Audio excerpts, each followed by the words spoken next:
আমাদের নবী, বিশ্ব নবী, রাহমাতুল আলামিন জনাবে মুহাম্মদ রাসূলুল্লাহ সাল্লাল্লাহু আলাইহি সাল্লামের প্রতি অসংখ্য অগণিত দরুদ ও সালাম অবতীর্ণ হয়ে যাক। সকলে বলি আল্লাহুম্মা আমিন। বর্তমান এতক্ষণ পর্যন্ত বিভিন্ন উলামায়ে কেরাম, বিভিন্ন মুকাররির, বিভিন্ন লেকচারার, বিভিন্ন প্রফেসর, বিভিন্ন বক্তাগণ তাদের বিবৃতি আলোচ্য বিষয় যা ছিল তা আপনাদের সামনে পরিবেশন করেছে, আপনাদেরকে শুনিয়েছেন। এখন আমি নাজমান কিছু বলতে পারি না, কিন্তু আল্লাহ সুবহানাহু ওয়া তাআলা কোরআন ও হাদিস থেকে যা কিছু বলায় নেবেন আর আপনারা তা থেকে যা শোনায় নেবেন, আমরা শুধু বলবো না, শুনবো না, শোনার চাইতে বলার চাইতে উত্তম আমল করবো 100% বলুন ইনশাআল্লাহ। ইনশাআল্লাহ বুঝি তো কি? ইনশাআল্লাহ ইনশাআল্লাহ কি বুঝি? অনেকে দেখবেন আসসালামু আলাইকুম রাহমাতুল্লাহ, আসসালামু আলাইকুম রাহমাতুল্লাহ, ডান দিকে সালাম বেরোলো, বাম দিকে সালাম বেরোলো, তারপরে একবার বলে আল্লাহু আকবার, তিনবার আস্তাগফিরুল্লাহ পড়লো, তারপরে আরো যেন যা আছে তা পড়লো, তারপরে এরকম সুবহানাল্লাহ সুবহানাল্লাহ পড়ে না। আমরা পড়ি না সুবহানাল্লাহ কি জিনিস? আমি আসলে আজকে বুঝাতে চাইছি মাদ্রাসাটা কি যদি না বুঝি, ওলামা আলেমে দ্বীন এরা কি যদি না বুঝি, আলহামদুলিল্লাহ কি যদি না বুঝি, কোরআনটা কি যদি না বুঝি, সুবহানাল্লাহ কি এটা যদি না বুঝি, ইনশাআল্লাহ কি যদি না বুঝি, তাহলে পারে না বুঝে যে কাজ করা হয় সে কাজে কত মজা পাওয়া যায় না। সাহাবায়ে কেরামেরা বুঝেছিলেন নবী কি, তিনারা বুঝেছিলেন কোরআন কি, তিনারা বুঝেছিলেন তাওহীদ কি, তিনারা বুঝেছিলেন রিসালাত কি। সব বুঝার পর যত মা খেয়েছে তত মজা পেয়েছে। সুবহানাল্লাহ।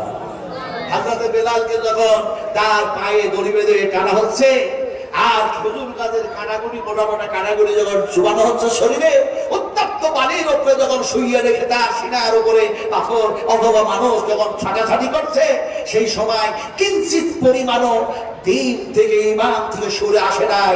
যত কষ্ট হয়েছিল ততই যেন বারবার আহাব আহাব যেন শব্দ তার মুখ দিয়ে বাইরে হয়েছিল। সুবহানাল্লাহ। আসলে বুঝতে হয়। আমি কেমন করে বুঝাবো আপনারাকে? একটা এক্সাম্পল দিয়ে বুঝাই। এই যুগ হচ্ছে জাতীয় সভ্যতার যুগ, এই যুগ হচ্ছে সায়েন্সের যুগ, এই যুগ হচ্ছে বৈজ্ঞানিকের যুগ, এই যুগ হচ্ছে কম্পিউটারের যুগ, এই যুগ হচ্ছে মোবাইলের যুগ। এখন মানুষ এত বুঝেছে যে মানুষ বুঝার পর বলছে মোবাইলে সব আছে। বলছে না? মোবাইলে সব আছে, অনলাইনে সব পাওয়া যায়। এটা হচ্ছে মানুষের কথা। বুখারী শরীফ হাদিস, বিশ্বনবী মুহাম্মদ সাল্লাল্লাহু আলাইহি ওয়াসাল্লাম বলেছেন 70,000 ইহুদি দাজ্জালে পরিণত হবে, আর মুসলমানদের ঈমান নষ্ট করার জন্য হাজারো অগণিত যেন তারা যন্ত্র তাদের হাতে তুলে দিবে ঈমান নষ্ট করার জন্য, কোরআন থেকে বেমুখ করে দেওয়ার জন্য। এখন দেখা যায় সেই মানুষেরা আজকে মোবাইল আবিষ্কার করেছে আর বলছে মোবাইলের মধ্যে সব আছে, মোবাইলে সব পাওয়া, অনলাইনে সব পাওয়া। मैं চ্যালেঞ্জ करता हूं যদি মোবাইলে সব পাওয়া যায় তাহলে মোবাইলে অনলাইন আমাকে দেখা দাও, আমার ডান হাতে আমলনামা আসবে না বাম হাতে আমলনামা আসবে, আমি এখনই দেখতে চাই। মোবাইল পারবে তো দেখাতে? এই কথা বলো, পারবে? যেহেতু পারবে না, সেহেতু মানুষের কথা হচ্ছে মিথ্যা কথা, আল্লাহর কথাটাই হচ্ছে সত্য কথা। আল্লাহ রাব্বুল আলামিন বলেছেন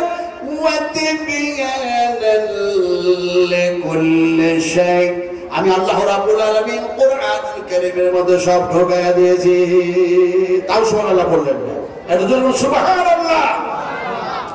এটা সুবহানাল্লাহ কি তাও বুঝাতে চেয়েছিলাম, আলহামদুলিল্লাহ কি তাও বুঝাতে চেয়েছি, ইনশাআল্লাহ কি তাও বুঝাতে চেয়েছি। একটা एग्जांपल দিতে চেয়েছি। एग्जांपलটা কি? এই আধুনিক যুগে কিছু নির্বোধ মানুষ আছে, সবাই না, কিছু নির্বোধ মানুষ আছে, এতই নির্বোধ যে সে দেখা যায় ভ্রমণ শুরু করলো আল্লাহর জমিনে। ভ্রমণ করতে করতে করতে করতে দেখা গেল আজমিরে গেল। আজমির, ওরা বলে আজমির শরীফ। এখন আজমিরে গেল, যাওয়ার পরে যেন দেখা যায় চাদর টাদর কি কি যেন সব চাপালো, কি কি যেন বললো ওই জানে। এখন দেখা যায় ওইগুলি করার পর এখন সে তো নামে মুসলমান, এখন দেখা যায় তীর্থস্থান মসজিদটাকেও ভাবছে, আবার তীর্থস্থান দেখা যায় সেই যেন গয়াকাশী যে মন্দির, সেই মন্দিরটাকে তীর্থস্থান ভাবছে। এখন দেখা যায় সব দর্শন করা হয়েছে, চলো এবার মন্দিরে যাই। মন্দিরে গিয়েছে, কিন্তু মন্দিরে যাওয়ার পর সে করেছেটা কি? আযানের ধ্বনি শুনতে পেয়ে বলে নামাজ তো আউয়াল ওয়াক্তে পড়তে হয়, কারণ রাসূলুল্লাহ বলেছেন তিনটি ভালো কাজ খুব তাড়াতাড়ি করো। তাড়াহুড়ো কাজ শয়তানি কাজ, কিন্তু তিনটি ভালো কাজ খুব তাড়াতাড়ি করো। এক নম্বর হচ্ছে নামাজের ওয়াক্ত হয়ে গেলে তাড়াতাড়ি নামাজ পড়ে নাও। দুই নম্বর হচ্ছে তোমাদের ছেলে সাবালক সাবালিকা হয়ে যায়, তাড়াতাড়ি করে বিয়ে দিয়ে দাও। যখন তোমাদের মধ্যে কেউ মারা যাবে, রাসূলুল্লাহ বলেন তাড়াতাড়ি করে দফন করে দাও। এই তিনটি কাজ ভালো কাজ। এখন সে দেখছে নামাজটা যেন আউয়াল ওয়াক্তে পড়তে হবে, এখন আযান হয়ে গেছে, নামাজটা পড়া লাগবে। ও কি করেছে? মন্দিরে নামাজ পড়তে শুরু করেছে। কত বড় নির্বোধ! এখন মসজিদ আর মন্দির কোনটা এটা তো তাকে চিনতে হয় না, চিনতে হবে না, হবে না। আচ্ছা, আপনারা চিনেন তো নাকি? মন্দির চিনেন না? চিনেন না? চিনেন তো? আজকে মন্দির কি হয়েছে আপনারা বলুন দেখি, চিনতে পেরেছেন কতটা? কি হয়েছে আজকে মন্দির? আবু ধাবিতে আরবে আজকে যেন মন্দির উদ্বোধন করলো আমাদের যেন কেটলিওয়ালা চাওয়ালা। আমি নামটা বলবো না, বুঝতে পারছেন না? পাচ্ছেন না? বুঝতে পারছেন না? পাচ্ছেন না? আর সেখানকার দেখা যায় বেওকুফ যেন নির্ভর প্রাইম মিনিস্টার একজন মুসলিম, তার সঙ্গে থেকে সেও যেন মন্দিরের উদ্বোধন করছে। আমি আজকে সে ব্যাপারে বক্তব্য নাই বা রাখলাম, যেহেতু আগামীকালকে আমার যে জায়গায় প্রোগ্রাম আছে, আলহামদুলিল্লাহ সুবহান আলহামদুলিল্লাহ, অত্যন্ত একেবারে পশ্চিমবঙ্গের রাজধানী আর একবারে চীনা পার্ক, কথা বলুন কিনে, রাজারহাট নিউটাউন, মদিনাতুল হজ হাউস। আর সেখানে আলহামদুলিল্লাহ সুবহান আলহামদুলিল্লাহ আপনার টিএমসি বড় বড় নেতা, তার মধ্যে দেখা যায় এমনি করে আপনার হাজী নুরুল ইসলাম সাহেব থাকবেন আলহামদুলিল্লাহ, সিদ্দিকুল্লাহ চৌধুরী সাহেবও থাকবেন আলহামদুলিল্লাহ। তার মধ্যেও যেন আমার মতো একজন গুণাগার খাকসারকে তারা প্রধান বক্তা বানিয়ে রেখেছে। আমার সময় আছে রাত্রি 12টা থেকে একেবারে ভোর 3টা পর্যন্ত, কথা বলছেন কি? দেখ আলহামদুলিল্লাহ গত রাত্রেও আমি রাত্রি 2:10 স্টেজ থেকে নেমেছি, তারপরে গাড়ি ছেড়েছি। দেখ, লম্বা কথা না বলে শুধু এতটুকু বলতে চাই যে আবুধাবিতে আজকে মন্দির উদ্ঘাটন হয়ে গেল, উদ্বোধনের কাজ করলো। এখন যে মুসলমান সে জায়গায় জায়গা দিল, কেটলিওয়ালা বলছে আমি যখন বললাম এই আরবের মাটিতে মন্দির একটি তৈরি করতে চাই, এখানকার প্রাইম মিনিস্টার একটু কোনো বিলম্ব করেন নাই, তিনি অনুমতি দিয়ে দিলেন। আমরা খুব খুশি হয়েছি। এখন বুঝি না কোনটা মন্দির কোনটা মসজিদ। আপনারাকে জিজ্ঞেস করেছি, আপনারা বলেন মন্দির বুঝি, মসজিদ বুঝি। আপনারাকে জিজ্ঞেস করলাম মন্দির কি, আপনারা বুঝতে পারলেন না যে সেখানে মন্দির একটা জায়গা হয়ে গেল, মুসলমান সেখানে অনুমতি দিয়ে দিল। এখন বলতে চাই আপনাদেরকে যে মন্দিরটা কার ঘর এটা বলতে হবে। আপনারা মন্দির যেহেতু বুঝেন, মসজিদও বুঝেন, মন্দির কার ঘর? হ্যাঁ, মন্দির কার ঘর? বহু ঈশ্বরের যারা পূজারী, ভালো করে বুঝুন। হয়তো আমি নাজবে আলম আমার সোনা এক টুকরা বসে আছেন, হের বলো না, উনি বলেছিলেন একবার বুড়ো অবস্থায়, বয়োজ্যেষ্ঠ অবস্থায় আমার মাদ্রাসায় আপনি দর্শন করুন, একবার আসুন, ইনশাআল্লাহ। আল্লাহ পাক নিয়ে এসেছেন। কথাটা বলতেছিলাম কি, যে মন্দির হচ্ছে বহু ঈশ্বরের যেন দেখা যায় পূজারীদের ঘর, দেবদেবীতার ঘর। মসজিদ কার ঘর? একটু জোরে বলতে হবে, আসতে বলবেন না, জোরে বলুন। আল্লাহ বলতে কি আমাদের কোনো ভয় আছে? আরো জোরে কথা বলুন, তাহলে জোরে বলুন, মসজিদ কার ঘর? ওয়া আন্নাল মাসাজিদা লিল্লাহি ফালা তাদউ মা'আল্লাহি আহাদা। মসজিদ কেবলমাত্র ইবাদত, বন্দেগী, উপাসনা, আরাধনা, সিজদার কা হচ্ছে আহাদ, এক আল্লাহ পাকের ঘর। সেই ঘরের দুশমন আছে না নাই? আমি ওয়াজ করছিলাম, মন্দির চিনে নাই, মসজিদ চিনে নাই। সে নির্ভর আজানের ধ্বনি শুনতে পেয়ে দেখা যায় মন্দিরে নামাজ শুরু করে দিয়েছে। মন্দিরের যারা পুরোহিত ছিল, এই পণ্ডিত, সেই মন্দিরের কমিটি, তারা যেন তাকে ধরলো, বলে নামাজ পড়ে মসজিদ থেকে নাপাক করে দিলে, অপবিত্র করে দিলে। এখন দেখা যায় পুলিশ যেন হাঙ্গামার সময়, বিশৃঙ্খলার সময় পুলিশ আসলো। পুলিশ আসার পরে বললো তুমি এরকম কাজ করলে কেন? এখন সেখানকার কমিটি বললো এ যখন এত বড় অন্যায় করেছে আপনাদের হাতে হ্যান্ডওভার করে দিলাম। তো সে মুসলমানরা সে সময় বলছে আমাকে পুলিশের হাতে তুলে দিও না, পুলিশের হাতে তুলে দিও না। নামাজ পড়ার কারণে মন্দিরটা যখন অপবিত্র হয়ে গেছে, তখন আমি কথা দিচ্ছি, আমি যে পাড়ায় বাস করি সেখানে মুসলিম আমরা আছি, আর সেই মুসলিমদের আমি হচ্ছে সর্দার। রাস্তার ধারে একটা যেন ঈদগাহ আছে, ওখানে গিয়ে হনুমান 40 পাঠ করে নিও, বদলা লড়াই হয়ে যাবে, কিন্তু আমাকে পুলিশের হাতে তুলে দিও।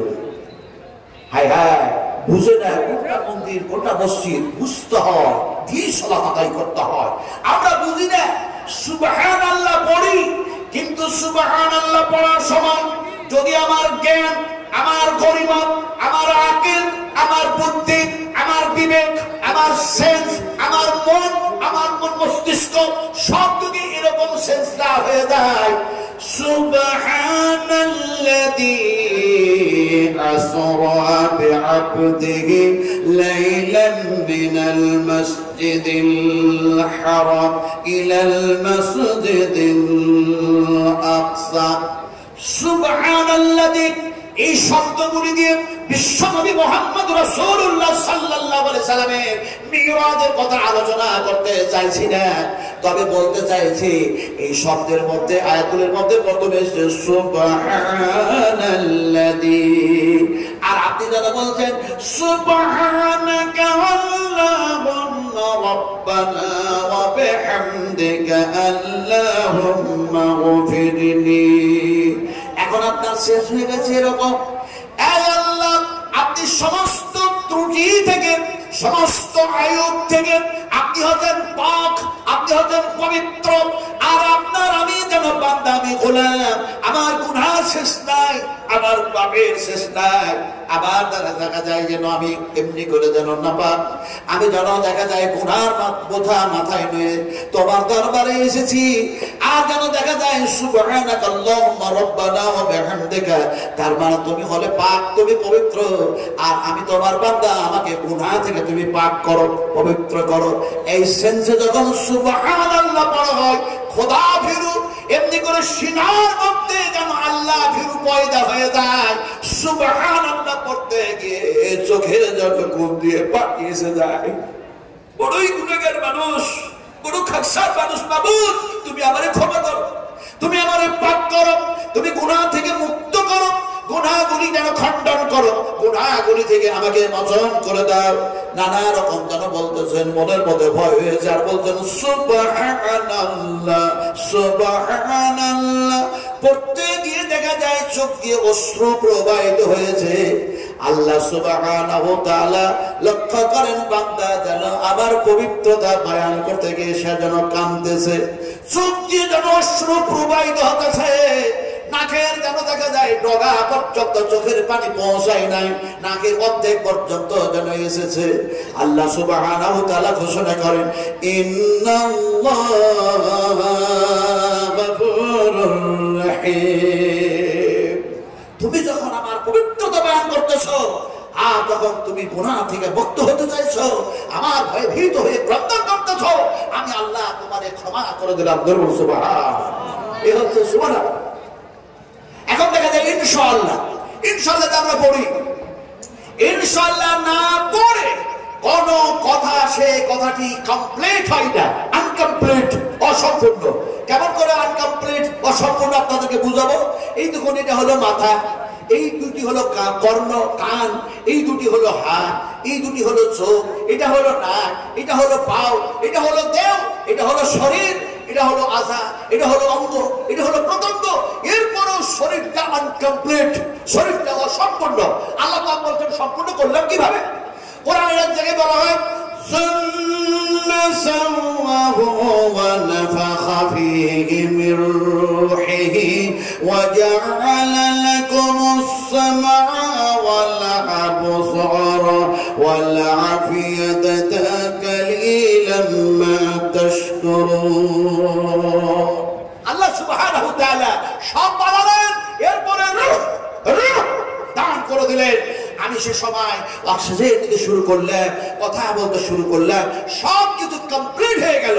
এখন আপনি যদি কথা কমপ্লিট করতে চান, তাহলে যদি এরকম কথা বলেন, আগামীকাল আমি ধুলিয়ান যাব, আগামীকাল সাইদাপুর যাব, আগামীকাল আমি এই কাজ করব, আগামীকাল সেই কাজ করব, আগামীকাল বিয়েই বাড়ি যাব। বিয়ে বুঝেন তো? হ্যাঁ, বিয়ে বুঝেন? আচ্ছা, বিয়ে যখন বুঝলেন, এখন দেখা যায় বিয়ে দেওয়া দিয়ে হয়ে গেছে, ছেলে আর মেয়ের সাথে একটা সম্পর্ক গড়ে উঠেছে, বিয়ে হয়েছে। এখন আমরা দুই ভাই, দেখা যায় বিয়ে হয়েছে, ঘরে ঘরে বিয়ে। এখন যে ছেলে দুটো, আমরা যে দুই ভাই, এই দুই ভাইয়ের স্ত্রী, তারা দুজনা যে কে হয়? আমরা তো ভাই দুটা। এখন স্ত্রী দুটো কে হয়? হ্যাঁ, বুঝে কি হয়? জামাই হয়, যা হয়, ঠিক বলেছে, যা হয়। আচ্ছা, এই হলো একটা যা, আর হাত থেকে কোনো জিনিস একটা ছুটে পড়ে ভেঙে গেল, এই যা ভেঙে গেল রে, এ হলো এক যা। বুঝতে হয়। আমি আজকে বুঝাচ্ছি ভালো করে, ইসলাম কি বুঝতে হবে, দ্বীন কি বুঝতে হবে, আল্লাহ কি বুঝতে হবে, তাওহীদুর রিসালাত বুঝতে হবে। না বুঝে যদি বলেন বিয়ে বাড়ি যাবো, সে কথা আনকমপ্লিট হয়ে যায়। রাসূলুল্লাহ বলেন যদি কমপ্লিট করতে চাও তাহলে ইনশাআল্লাহ পড়ে নাও, জোরে বলুন সুবহানাল্লাহ। আগামীকাল বিয়ে বাড়ি যাবো, আগামীকাল এই কাজটা করব, এই কথা সম্পূর্ণ নয়। ইনশাআল্লাহ যদি পড়ে নাও কথা কমপ্লিট শুধু হবে না। রাসূলুল্লাহ বললেন ইনশাআল্লাহ পড়ার সঙ্গে সঙ্গে সেই কাজের মধ্যে যদি কোনো জটিলতা দেখা যায়, কোনো যেন কঠিন থেকে কঠিন একটা সমস্যার সম্মুখীন হয়ে যাও, আল্লাহ সুবহানাহু ওয়া তাআলা এই কালাম এই কথা পড়তে গিয়ে বলতে গিয়ে দেখা যায় আল্লাহ যেন সেই কঠিন কাজটাকে সহজে পরিণত করে দিতে পারে। সুবহানাল্লাহ। পারে না পারে না পারে না পারে না। এবার বুঝুন ইনশাআল্লাহ এটা নবীর কথা না, এটা নবীর হাদিস না, এটা হচ্ছে আল্লাহ পাকের কালাম। কোরআনের মধ্যে যেমন এক জায়গায় এসেছে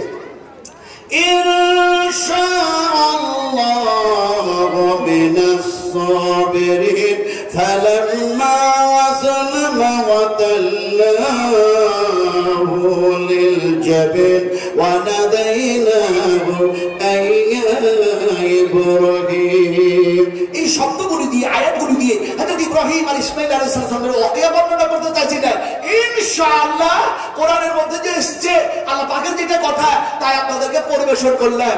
এখন ইনশাআল্লাহ পড়লে কি হয়, আল্লাহ পাক কঠিন যেন জটিল কাজটাকে সহজে পরিণত করে দিতে পারেন। পারে না পারে না? ভালো করে বুঝুন। আপনারা বুঝতে পারছি না, আমি নাজমে আলম বুঝতে পারছি না, বুঝাচ্ছি এরকম ভাবে। আমি 12 রবিউল আউয়ালে বক্তব্য রাখছি ক্যালকাটায়, আপনার রাজারহাট, একেবারে থানা থেকে মাত্র 100 মিটার দূরে প্যান্ডেল। কথা বুঝেন কিনে? সেই দিন দেখা যায় থানা পারমিশন দিয়েছিল 10:30টার মধ্যে প্রোগ্রাম শেষ করতে হবে। এখন দেখা যায় সেই দিন আমি বলেছিলাম ইনশাআল্লাহ পড়লে আল্লাহ সুবহানাহু ওয়া তাআলা জটিল কাজকে সহজে পরিণত করে দিতে পারেন। থানার ওসি সাহেবের নাম হচ্ছে আব্দুল গফফার। আব্দুল গফফার সাহেব হঠাৎ দেখা যায় পুলিশ টুলিশ সঙ্গে করে নিয়ে স্টেজে আসলেন। এসে যেন আসলেন আর এসে যেন বলছেন আসসালামু আলাইকুম ওয়া রাহমাতুল্লাহ। এরপরেই যেন আমাকে বলছেন আপনার বাড়ি কি ঝাড়খণ্ডে? আমি বলে আমার বাড়ি ঝাড়খণ্ডে। বলে আপনি যে বক্তব্যগুলো রাখছেন আমরা থানাতে বসে বসে আপনার কথাগুলি যেন শুনতেছিলাম। আপনি বলেছেন ইনশাআল্লাহ পড়লে কঠিন কাজ জটিল কাজ আল্লাহ পাক সহজ করে দেবে। তো আমাদের জটিল আর কঠিন কাজ হচ্ছে চোর ধরা, আসামি ধরা। ইনশাআল্লাহ পড়বো থানাতে বসে আসামি ধরা সহজ করে দেবে। আমি বললাম অবশ্যই আল্লাহ সহজ করতে পারে। বলে সেটা কিভাবে? আমি বললাম তুমি বিনা পিতার প্রয়োজনে আল্লাহ পাক যদি নবীর জন্ম ঈসার মতো মানুষকে বানাতে পারে, কত জটিল কাজ, কত কঠিন কাজ, এইটা যদি আল্লাহ করতে পারেন তাহলে আপনার যেন থানাতে বসে বসে ইনশাআল্লাহ পড়বেন, আসামি ধরা আল্লাহ পাক সহজ করে দেবেন। মনে বলেন আমি বুঝতে পারছি না। আমি বললাম আপনার এই প্রশ্নের উত্তর হাজারো অগণিত যেন এসছে কোরআনের মধ্যে, যেন হাদিসের মধ্যে একটি উত্তর দিন আপনাদের জানা মতো।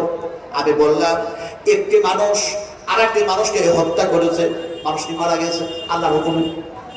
এখন দেখা যায় জনগণ তার আত্মীয় স্বজনরা গিয়ে সেই পিরিয়ডের সেই জামানার সবচেয়ে বড় পয়গম্বর হযরত মুসা আলাইহিস সালামকে গিয়ে বলল, মুসা এই যে হত্যা হয়েছে একে হত্যা কে করলো, সেই আসামি যেন ধরা যায়, কিভাবে ধরবো তার প্রসেস কি? হযরত মুসা বললেন একটি গরু ধরুগা, গরু জবাই করুগা, গোশতটা ঠেকায় দাওগা, মানুষটা আল্লাহর হুকুমে জীবিত হবে আর তার আসামির নাম বলে দিবে, আবার যেন আল্লাহর হুকুমে মৃত্যু মুখে পতিত হয়ে যাবে। এই কথা যখন বললো মানুষগুলি যেন আবার যেন বললো গরুটার কেমন হবে, গরুটার রং কেমন হবে, তার বয়স কেমন হবে, নানা কিছু প্রশ্ন করতে শুরু করলো। যত প্রশ্ন করেছিল তত জটিল থেকে জটিল সমস্যার তারা সম্মুখীন হয়েছিল। আল্লাহ সুবহানাহু ওয়া তাআলা বলেন তারা যদি ইনশাআল্লাহ না পড়ে নিত তাহলে কিয়ামত হয়ে গেলেও যেন তারা সেই ধরনের গরু খুঁজে পেত না। ইনশাআল্লাহ পড়ার কারণে সেটা সম্ভব হয়েছিল। এখন ওসি সাহেব বলছেন এটা সৌদিয়ার ব্যাপার, এটা আমাদের বুঝে আসছে না। আমি বললাম এটা সৌদিয়ার ব্যাপার নয়, হাদা হাদা হাদা হাদা বায়ানুল লিন্নাস, বায়ানুল লিন্নাস।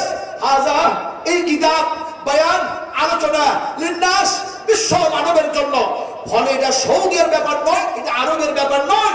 উনি বললেন তাহলে পরে আপনি আমাকে ভালো করে প্রসেস বুঝাইয়া দেন, প্রসেস বলে দেন যে থানাতে ইনশাল্লাহ করবো আর আসামি ধরা কি সহজ হবে? আমি বললাম শর্ত তিনটা, সহজ আল্লাহ পাক করে দেবেন। শর্ত হচ্ছে তিনটা, আপনি যদি ঘুষ না খান। আমাদের তো পুলিশেরা ঘুষ টুস খায় না, নাকি ভাই? গত পরশুদিন যখন আমি বক্তব্য রাখছিলাম ক্যালকাটার একটা জায়গায়, দেখা যায় বাংলাদেশ থেকে অনেক মানুষ এসেছেন।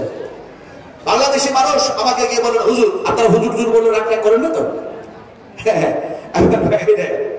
কত যে খ্যাপার জন্ম হয়েছে, খ্যাপা যে কত আছে, খ্যাপা বুঝেন তো? এই খ্যাপা বুঝেন আপনারা? খ্যাপা কত প্রকারের হয় দেখি বুঝেন কি জানেন না? খ্যাপা কত ধরনের হয়? হ্যাঁ এই তো বুঝেন অনেক ধরনের নাকি? না, অনেক প্রকারের খ্যাপা হয় না, খ্যাপা হয় দুই ধরনের। একটি খ্যাপা হয় পুরো ম্যাট, একেবারেই ম্যাট, আর একটা খ্যাপা হয় কোনো সময় ঠিক বলছে কোনো সময় ভুল বলছে। এ হলো দুই ধরনের খ্যাপা। আমি বুঝাবো কেমন করে? ওইদিকে একটা খ্যাপা দাঁড়িয়ে আছে, ওইদিকে একটা খ্যাপা দাঁড়িয়ে আছে। দাদা তোমরা দেখো না মইদুল, এইদিকে দেখাও, ওটা এক্সাম্পল দিয়েছি, তোমরা তো কোন খ্যাপার খ্যাপা কথা বুঝো কিনি। এইদিকে একটা খ্যাপা দাঁড়িয়ে আছে, এই খ্যাপাটা ন্যাক্ট হয়ে উলঙ্গ হয়ে দাঁড়িয়ে আছে, আর এইদিকে একটা খ্যাপা দাঁড়িয়ে আছে, এই খ্যাপা পরনে গামছা পরে জানা আছে। এখন দুই খ্যাপার মধ্যে এক মনে সাহেব টুপ্পা টুপ্পা লাগাইয়া মাথায় পাগড়ি টাগড়ি দিয়ে চলে যাচ্ছে। এখন ন্যাংটা খ্যাপাকে গামছা পরে খ্যাপা বলছে সালাম দে সালাম দে, মনি সাহেব চলে যাচ্ছে সালাম দে, মনি সাহেব চলে যাচ্ছে সালাম দে। তো ন্যাংটা খ্যাপা বলছে আমার পরনে কাপড় নেই, আমি সালাম দেবো কি করে? তোমার পরনে গামছা আছে, তুমি সালাম দিয়ে দাও। এখন এই গামছা পরা খ্যাপা কি করেছে, নিজের পরনের গামছাটা খুলে দিয়ে কেউ যেন উলঙ্গ হয়ে গেছে। ন্যাংটা খাবার দিকে গামছাটা ছুড়ে দিল আর বলছে গামছাটা পর আর তাড়াতাড়ি সালাম দে পুলিশ সাহেবকে। এখন ও খেপা এর ছোড়া গামছা ধরে হাতে ধরে এখন প্রতিযোগিতা শুরু করলো, কম্পিটিশন শুরু করলো। প্রতিযোগিতা কি? তুই ন্যাংটা আমিও ন্যাংটা, তুইও খেপা আমিও খেপা, তুই আগে সালাম দেবি না আমি আগে সালাম দেব। প্রতিযোগিতা করতে থাকলো, পুলিশ সাহেব বেরিয়ে চলে গেল, সালাম দেওয়া হলো না, সালামের জবাবও পেল না, আল্লাহর পক্ষ থেকে রহমত তাদের কপালে জুটলো না। এরকম যে কত খেপা জন্ম হয়েছে। সবচেয়ে একটা মারাত্মক যেন পাওয়ারফুল খেপা, তার নাম হচ্ছে, দেশের নাম হচ্ছে আপনার চীন। চীনের খেপা বললো আমি চন্দ্রে কিছু পাঠাই দেব। এখন চন্দ্রে পাঠালো, রাশিয়া বলছে আমি দুর্বল খেপা না, রাশিয়া যেন সেও চন্দ্রে পাঠালো। আমেরিকা বলছে আমি সবচেয়ে বড় খেপা, ও যেন চন্দ্রে পাঠালো। আমাদের ভারতের এক খেপার জন্ম হয়েছে, এই খেপা বলছে আমি হচ্ছে সমস্ত সমস্যার সমাধান। জরুরি নওজুবিল্লাহ, আরো জরুরি নওজুবিল্লাহ। ভোটের আগে আগে সিএ চালু করতে চেয়েছে, সেটা সুপ্রিম কোর্ট পাস করে দিয়েছে। আপনার ভোটের আগে আগে শুধু সিএ না, এমনি করে দেখা যায় বলেছে মাদ্রাসাগুলি থাকবে, হাই মাদ্রাসায় থাকবে, ক্লাস হবে, কলেজগুলিতে ক্লাস হবে, শিক্ষা প্রতিষ্ঠানগুলি থাকবে। কিন্তু দেখা যায় হাই মাদ্রাসা থেকে নিজামিয়া মাদ্রাসা পর্যন্ত, হাই স্কুল থেকে কলেজ পর্যন্ত গীতা পাঠ করাতে হবে। আপনারা কি মাদ্রাসাতে গীতা পাঠ করাবেন না কোরআন পাঠ করাবেন? একটু জোরে জোরে জবাব দিতে হবে। কোরআন না গীতা? আরো জোরে বলতে হবে। মানুষের মুসাহিদের মতো কথা বলুন, কোরআন না গীতা? কথা বলতেছিলাম আমরা কোরআনের প্রতি বিশ্বাস রাখি না এক আল্লাহর প্রতি ঈমান আছে না নাই? যদি থাকে ঈমান তাহলে হাত উঁচু করে দেখান আমরা কোরআন পড়াতে চাই না। হাত উঁচু করতে হবে, হাত আরো সিধা করুন, আরো সিধা করে দিন, বলে নারে তাকবীর, হাত উঁচু করে দেন। আমার ভাইয়েরা শোনার টুকরারা, কলিজার টুকরা, বাংলার মানুষেরা ভালো করে শোনো। এখন দেখা যায় এমনি করে যেন খেপারা পাগলামি করতেছে আর তারা কোরআনের বিরুদ্ধে যেন দেখা যায় এমনি করে একটা বাধা বিঘ্ন সৃষ্টি করছে। মুসলমান ভঙ্গে থাকলে হবে না, জাগ্রত হবে, ইসলামের আলোকে আপনাকে জীবন বাস্তবায়ন করতে হবে। এই যে মাদ্রাসা দেখছেন, এই মাদ্রাসা, এই ইদারা, এই শিক্ষা প্রতিষ্ঠান যদি না থাকতো তাহলে আমার মতো একটা মানুষ আপনাদের সামনে কি এইভাবে কোরআনের তাফসীর করা সম্ভব হতো না। কেমন করে বুঝাবো? একটা কথা ভালো করে বুঝবো, আমি সে কথা যাচ্ছি, আমি যাবো একটু পরে। একটা কথা বলুন তো দেখি, আপনারা তো মুসলমান, কোরআনের প্রতি ঈমান রাখেন, আল্লাহর প্রতি ঈমান রাখেন, বিশ্বাস রাখেন। আপনারা যারা খাবার খেলেন, আমার শোনার ঘোষণা করলেন যারা খায়নি তারা খাবার খেয়ে আসুন। কিন্তু এর আগে তো আপনারা খাবার খেয়েছেন, ডান হাত দিয়ে না বাম হাত দিয়ে? কোন হাত দিয়ে খেয়েছেন? যেহেতু আল্লাহর প্রতি ঈমান রাখেন, কোরআনের প্রতি ঈমান রাখেন, রাসূলের প্রতি ঈমান রাখেন, জান্নাত জাহান্নাম, তারপরে পিতা মাতার খিদমত করেন, সেবা করেন ইত্যাদি নানা কিছু। তো ফলে জবাবটা জোরে দিতে হবে, ডান হাত দিয়ে খেয়েছেন না বাম হাত দিয়ে? এটাই হচ্ছে আপনাদের ঈমান, ডান হাত দিয়ে। কিন্তু আল্লাহ পাক যদি এই ডান হাতটাকে প্যারালাইসিসে পরিণত করে দেন, তাহলে খাবেন কোন হাত দিয়ে? বাম হাতটাকে প্যারালাইসিস করে দিলেন, খাবেন কি করে? বলে কাকি খাওয়াবে, খালা খাওয়াবে, চাচি খাওয়াবে, মা খাওয়াবে, স্ত্রী খাওয়াবে, নার্সেরা খাওয়াবে, ডাক্তাররা খাওয়াবে, গোটা পৃথিবীর মানুষগুলিকে আল্লাহ পঙ্গুতে পরিণত করে দিলেন। এবার আপনি কোন হাতে খাবেন? ঈমান কারে বলে বুঝলাম না। এবার আপনাকে বলতে হবে যে আল্লাহ ছাড়া কেউ খাওয়াবে না। তাহলে ওই কথাটা প্রথমেই বলা উচিত ছিল, আল্লাহ খাওয়াবেন। এবার বলুন কে খাওয়ায়? ডান হাত না কাকি, পিতা না মাতা? তোরে বলতে হবে কে খাওয়ায়? হুয়া ইউতইমুনি ওয়া ইয়াসকিন ওয়া ইযা মারিযতু ফাহুয়া ইয়াসফিন। আল্লাহ সুবহানাহু ওয়া তাআলা বলেন, আমি আল্লাহ তোমাদের পানি পান করায়া দিই, খাবার খাইয়ে দিই, আমি আল্লাহ ওয়াসুর দিই, আর আমি আল্লাহ ওয়াসুর ভালো করি। এবার ঈমানের সঙ্গে বলতে হবে আমাদের খাবার কে খাওয়ায়? খাবার খাওয়ার পরে দোয়া কি করে? মাদ্রাসা বুঝাচ্ছি, এবার মাদ্রাসা বুঝাচ্ছি, দোয়া কি করে? হায় হায় আলহামদুলিল্লাহ, শুধু আন্দাজ অনুমানে আলহামদুলিল্লাহ। বিশ্ব নবী খেজুর খেলেন, খেজুর খেলেন কয়টা? সামনে যায় সব খেয়ে না নাকি? মুমিনেরা খাবার খায় 3 হাতুড়িতে, রাসূলুল্লাহ বলেছে, আর কাফেরেরা খাবার খায় 7 হাতুড়িতে। কথা বুঝেন কি নেই? করতেই থাকে, কথা বুঝেন কি নেই? এত খাবার খেয়েছে রাসূলুল্লাহ বলেছেন, এই দুনিয়ায় যারা পেট পরিপূর্ণ খাবার খাবে, কিয়ামতের মাঠে তারা সবচেয়ে ক্ষুধার্ত অবস্থায় থাকবে, আল্লাহ পাক রাখবেন। রাসূলুল্লাহ খাবার খেলেন খেজুর। যদিও আয়েশা সিদ্দিকা রাদিয়াল্লাহু তাআলা আনহার কাছে ভিক্ষুক এলো মহিলা, 2 সন্তান নিয়ে খেজুর বিতরণ করলেন, দান করলেন। আমি সেই হাদিস বয়ান নেই বা করলাম, তবে বুখারী শরীফের দোয়াটা এসেছে খাবার খাওয়ার পরে, অবশ্যই দোয়াটা বলার জন্য এই কথা বলছি। রাসূলুল্লাহ খেজুর খেলেন কয়টা? 1টি। যদি বেশি প্রয়োজন পড়ত আর নবীর কাছে যদি খাবার থাকতো, রাসূলুল্লাহ যেন খেজুর খেতেন। আল্লাহ বিজরকে ভালোবাসেন, রাসূলুল্লাহ বলেছেন। এখন দেখা যায় বিশ্ব নবী যেন 3টি খেজুর অথবা 1টি খেজুর খেলেন, শাহাদাতের আগান রাসূলুল্লাহ যেন চুষে নিলেন। বিশ্ব নবী যেন দেখা যায় দোয়াটা পাঠ করলেন। যে দোয়াটা তিনি করলেন সেই দোয়াটা ইমাম বুখারী রাহমাতুল্লাহ আলাইহি বুখারী শরীফের মধ্যে কোট করে দিয়েছেন। যদিও অন্য কিতাবের মধ্যে, তিরমিজি, আবু দাউদের মধ্যে যদিও এসেছে আলহামদুলিল্লাহিল্লাযী আত'আমানি ওয়া সা'কানি ওয়া জা'আলানি মিনাল মুসলিমিন, কিন্তু রাসূলুল্লাহ যে দোয়া পড়েছেন সে দোয়া বুখারী শরীফের মধ্যে এসেছে। আল্লাহর হাবিব দোয়া পড়লেন, আলহামদুলিল্লাহি হামদান কাসীরান طيبا مباركا فيه غير مغفيا ولا معديا ولا مستغنى عنه ربنا। আমরা এই দোয়া জানি তো, পড়ি তো, পড়েন না তো? কুল হাল ইস্তাবিল লাযিনা ইয়ালামুনা ওয়াল লাযিনা লা ইয়ালামুন। শিক্ষিত মানুষ আর অশিক্ষিত মানুষ কখনো সমান হয় না। যেহেতু আমরা শিখি নাই, জানি নাই, তাহলে কালকে সবাই মাদ্রাসায় ভর্তি হয়ে যান, ভর্তি হয়ে যান। আমার ভাইরা একটা কথা বলুন, বারা ইবনে আযব রাদিয়াল্লাহু তাআলা আনহু হাদিসের রাবী তিনি, এবং হাদিসটা এসেছে বুখারী মুসলিম শরীফের মধ্যে এসেছে, তিনি যেন বলছেন রাসূলুল্লাহ সাল্লাল্লাহু আলাইহি ওয়াসাল্লাম আমার হাতটাকে ধরলেন, আর ধরার পরে রাসূলের হাতটা এত সফট, এত নরম, এত আরামদায়ক। রাসূলুল্লাহ যেন বললেন, বারা ইবনে আযব তোমাকে এমন একটি দোয়া আমি তোমাদের শিখাই দেব না, যে দোয়াটি তুমি যদি পড়ে শুয়ে যাও, আমি রাসূলুল্লাহ বলছি ঘুমের ঘরেও যদি আল্লাহ তোমার মৃত্যু প্রদান করে দেয়, তাহলে পরে তোমার মৃত্যু হবে ইসলামের ফিতরাতে, ইসলামের ভিত্তিতে। সাহাবী বললেন, এত বড় উপহার ছেড়ে দেওয়া যাবে না। রাসূলুল্লাহ সাল্লাল্লাহু আলাইহি ওয়াসাল্লামের কাছে শিখতে চাইলেন, আমলে পরিণত করলেন। এখন দেখা যায় দোয়াটা বিশ্ব নবী শোনায়া দিলেন, সাহাবী তারা মুখস্থ করলেন, আমলে পরিণত করলেন। দোয়াটা হলো কি? আল্লাহুম্মা নাফসি ইলাইকা ওয়াজহাতু ওয়াজহি ইলাইকা ওয়া ফাওয়াজতু আমরি ইলাইকা ওয়া আলজাতু জাহরি ইলাইকা রাগবাতাও ওয়া রাহবাতান ইলাইকা লা মালজা ওয়া লা মালজা মিনকা ইল্লা ইলাইকা আল্লাহুম্মা আমানতু বিকিতাবিকাল্লাযী আনজালতা ওয়া বিনাবিয়িকাল্লাযী আরসালতা। আমরা দোয়া পড়ি তো নাকি? বলবই না আজকে, শুধু দোয়ার চ্যাপ্টারে যদি ওয়াজ করা যায় তাহলে এই 2 ঘন্টা সময় আমার পেরিয়ে যাবে। আলোচনা করছিলাম কি? ওই যে খেপারা চন্দ্রে পাঠিয়েছে, কথা বুঝবেন কি নেই, 600 কোটি টাকা খরচা করে চন্দ্রে পাঠালো। এখন চন্দ্রে যখন পাঠালো, মিডিয়া জিজ্ঞেস করলো যে চন্দ্রে এরকম ভাবে জিনিস পাঠালেন কেন? তো ওরা উত্তর দিল, সূর্যে আছে কিরণ, চন্দ্রেও যেন সে কিরণ পড়ে, আর দুই আলোটাকে আমরা টেনে নেমে নিয়ে আসবো, ল্যাবরেটরিতে বসবো, রিসার্চ শুরু করবো, বিভিন্ন কেমিক্যাল দিয়ে আমরা গ্যাস বানাবো, ওই আলো দিয়ে গ্যাস। কারণ দুনিয়ার গ্যাস আবিষ্কার হয়েছে, রান্না বান্না করতে শেষ হয়ে যাচ্ছে, সিলিন্ডার ফাঁকা হয়ে যাচ্ছে, মুশকিলে পড়ে যাচ্ছি।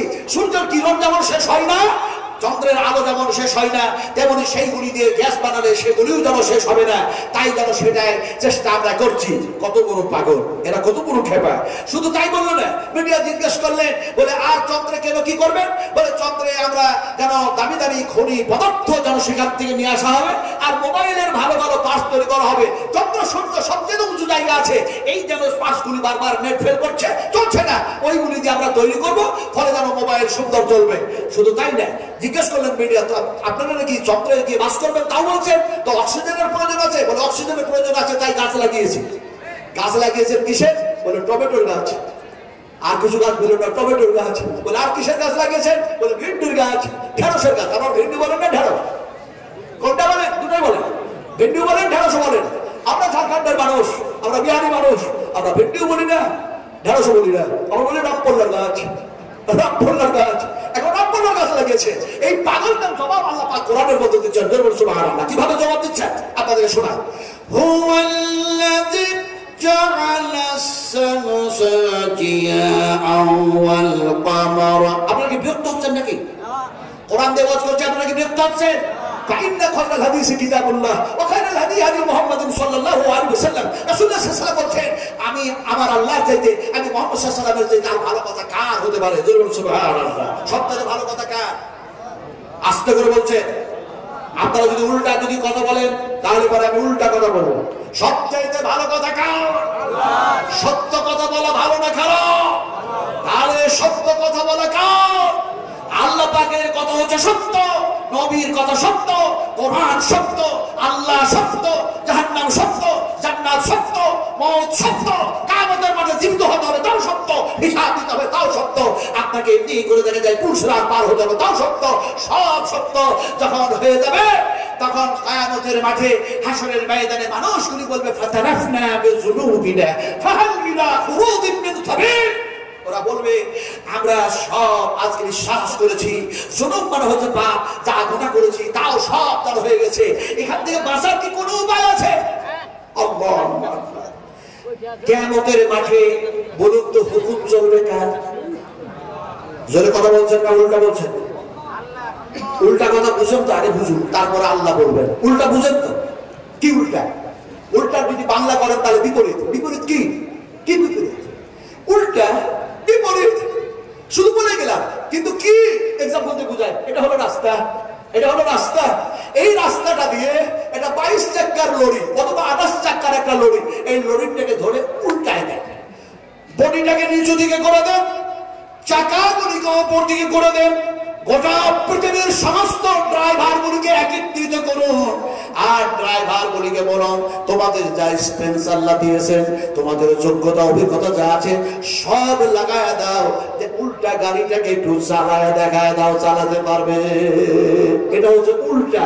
আল্লাহ পাক বলছেন, ও পৃথিবীর মানুষ, তোমরা যদি কোরআনের উল্টা চালাও, নবীর উল্টা চালাও, আমি আল্লাহ পাকের উল্টা চলো, ইসলামের উল্টা চলো, তাহলে বেআমাল মানুষগুলিকে কিয়ামতের মাঠে আমি আল্লাহ উল্টায়া যেন চালায়া দেব। আফামাইয়ামসি মুকিব্বান আলা ওয়াজহিহি আহাদা আমাইয়ামসি সাবিয়ান আলা সিরাতিম মুস্তাকিম। আল্লাহ, এই আল্লাহ তুমি গফুরুর রহিম, তুমি রহমান রহিম। উম্মাহাতুল মুমিনিন আয়েশা সিদ্দিকা রাদিয়াল্লাহু তাআলা আনহা রাসূল আকরাম সাল্লাল্লাহু আলাইহি ওয়াসাল্লামকে বলছেন, ইয়া রাসূলুল্লাহ, যে মানুষগুলি পায়ের উপরে ভর দিয়ে সারাটা জীবন চললো, কিয়ামতের মাঠে বেআমলকারীদেরকে কি আল্লাহ পাক উল্টায় কি হাঁটায় দিতে পারবেন? রাসূলুল্লাহ সাল্লাল্লাহু আলাইহি ওয়াসাল্লাম বললেন, আয়েশা কিয়ামতের মাঠটাতে আল্লাহর হুকুম ছাড়া কোনো মানুষের হুকুম চলবে না। বেঈমান মানুষগুলিকে আল্লাহ পাক যেন চেহারার উপরে, ঠোঁটের উপরে, মুখের উপরে ভর দিয়ে যেন হাঁটা দিবেন, চালা দিবেন। জিজ্ঞেস করেছি আপনাদের, হুকুম চলবে কিয়ামতের মাঠে কার? হুকুম কার চলবে? আরো জোরে বলতে হবে। ইয়াউমা লা তামলিকু নাফসুন লিনাফসিন শাইআ ওয়া লা আমরু ইয়াউমা ইযিন লিল্লাহ। কোন মানুষের কোন উপকারে আসবে না আল্লাহর হুকুম ছাড়া। সেই দিন কাউরি হুকুম চলবে না। সুবহানাল্লাহ। কথা বলতেছিলাম কি, আল্লাহ পাক বলছেন পাগলেরা পাগলামি করো না। জ্ঞান দিয়েছি, ওমা উতিতুম মিনাল ইলমি ইল্লা কলিলা। যত মানুষ জ্ঞান দিয়েছে পাগলামি করছো। হুয়াল্লাযী জাআলাস শামসা জিয়াআন ওয়াল কামারা নূরান ওয়া কাদ্দারাহু মানাযিলা লিতা'লামু আদাদাস সিনিনা ওয়াল হিসাবা মা খালাকাল্লাহু ইল্লা যালিকা ইল্লা বিল হক ইউফাসসিলুল আয়াতি লিকাওমি ইয়ালামুন। আল্লাহ পাক পাগলদের জবাব দিচ্ছে। আপনারা বিরক্ত হন না তো? কেন বারবার আমি জিজ্ঞেস করছি বলুন তো? আবার পরে পরে শেখুল হাদিস আমাদের সঙ্গ সাথী আলহামদুলিল্লাহ ওনারও দাড়িগুলো পেকে সাদা হয়ে গেছে, আবারও পেকে সাদা হয়ে গেছে। আচ্ছা, দাড়ি পাকলো কিসে? এই কিসে পেকেছে? বলুন, দাড়ি কিসে পেকেছে? এই তো বুঝেন না বলে বললে এই কথা। যদি আমরা বুঝতাম তাহলে এই কথা বলতাম। উম্মাহাতুল মুমিনিন আয়েশা সিদ্দিকা রাদিয়াল্লাহু তাআলা আনহা তিনি বলছেন, ইয়া রাসূলুল্লাহ, বুঝি আপনার বয়সের কারণে দাড়িগুলি পেকে সাদা হয়ে গেল, বয়সের কারণে মাথার চুলগুলি যেন পেকে গেছে, সাদা হয়ে গেছে। রাসূলুল্লাহ বলেন, লা লা লা লা না না আয়েশা, বয়সের কারণে আমার মাথার চুল দাড়িগুলো পেকে সাদা হয়ে যায় নাই, বরং আমার মাথার চুল দাড়ি পেকে সাদা হয়েছে কিয়ামতের চিন্তা করতে করতে। হাই হাই, কথা বলতেছিলাম আমার পরে আসবেন সেই একজন শেখুল হাদিস যিনি বুখারী শরীফ পড়াচ্ছেন আলহামদুলিল্লাহ দীর্ঘ বছর ধরে। কথা বলছিলাম তিনি যাতে আসবেন তাড়াতাড়ি, তাই আমি খুব তাড়াহুড়ো করে বক্তব্য রাখছি। আলহামদুলিল্লাহ, আমি যে আয়াতগুলি পরিবেশন করছি আপনাদের সামনে, যদি তার সঠিকভাবে তাফসীর করা যায়, তাফসীরুল কাসির, তাফসীরুল হুসাইনি, তাফসীরুল কুরআন, তাফসীরুল মজুল কুরআন, তাফসীর হাজরুল বায়ান, তাফসীরুল দোকান, তাফসীর কাসাব, এছাড়া আরো অনেক তাফসীর আছে। বিভিন্ন তাফসীরকাররা বিভিন্ন ভাবে তাফসীর করেছেন। সমস্ত তাফসীরগুলি এক একটি করে যদি বান করা যায়, সুরে সাদাকের রাত হয়ে যাবে। তারপরও যেন মজমুন অসম্পূর্ণ থেকে যাবে, আনকমপ্লিট থেকে যাবে।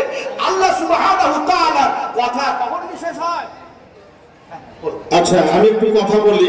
আপনারা যারা বসে আছেন, পুরুষ মানুষ বসে থাকেন, পুরুষ মানুষের খাওয়ার পরে খাবার এখনো বেশি আসে। আমার মা বোনদের উদ্দেশ্যে বলছি, আপনারা যান, আপনারা ঈদগাহে ভালো রাস্তা, আপনারা গিয়ে খাবার খেয়ে আসেন। যান, খাবারগুলো নষ্ট না করে আপনাদের বলছি, আপনারা খাবার খেয়ে আসার পরে আবার আপনারা বসে যান ইনশাআল্লাহ। আমার মা বোনদের বলছি, আপনারাও যান, খেয়ে আসেন, খাবার খেয়ে আসার পরে আবার বসেন, জালসা শুনবেন, ফজর পর্যন্ত জালসা চলবেন।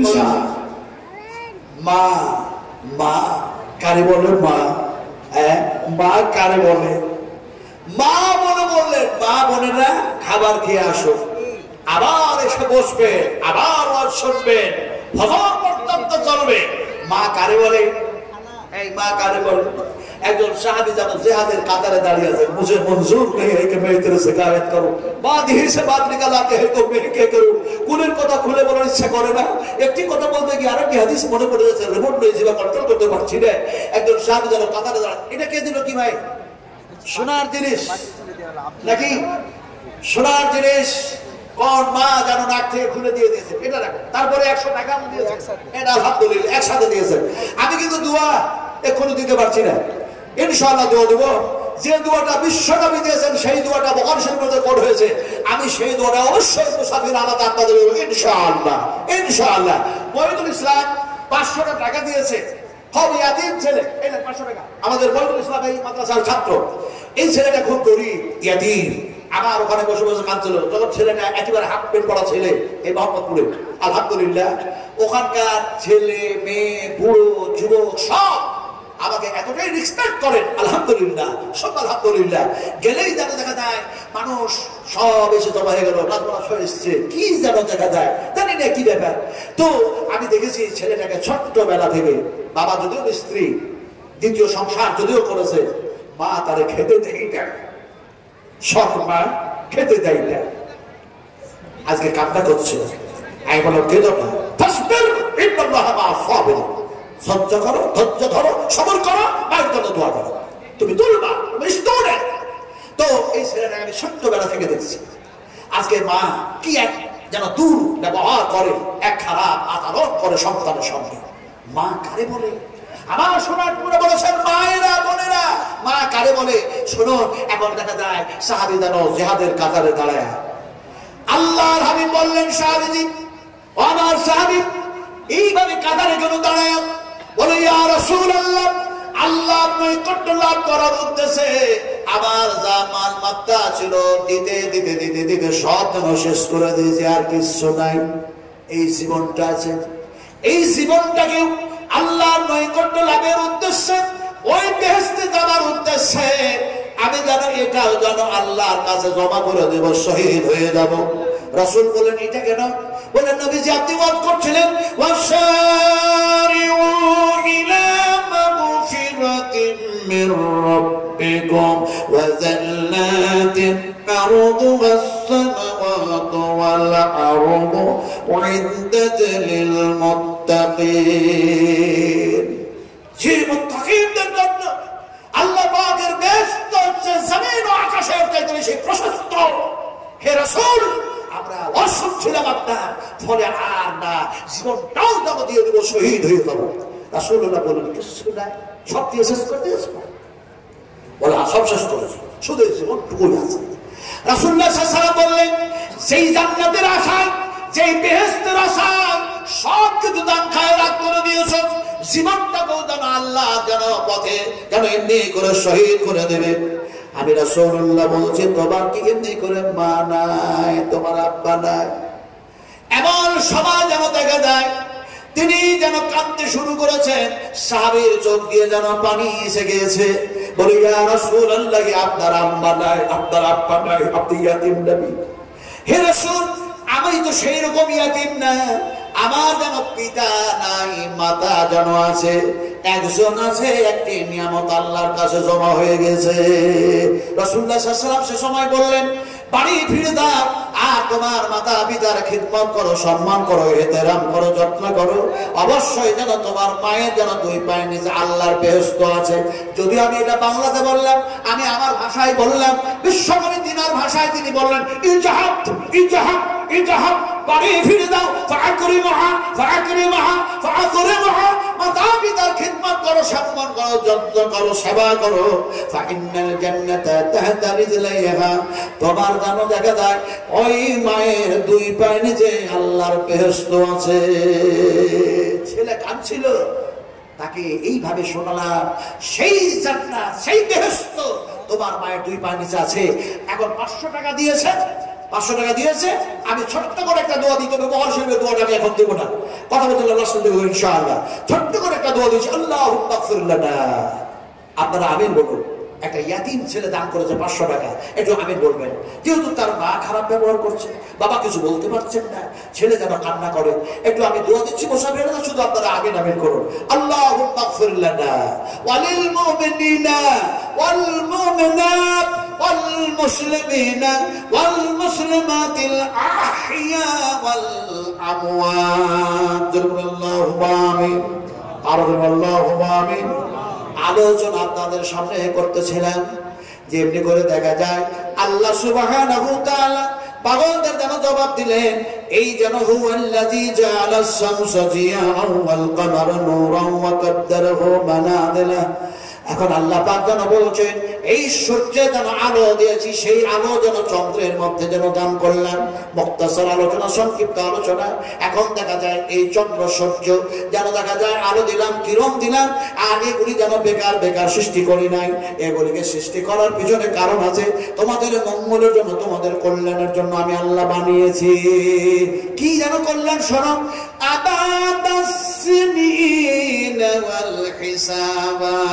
গ্যাস বানাবার জন্য নয়, মোবাইলের পাস বানাবার জন্য নয়।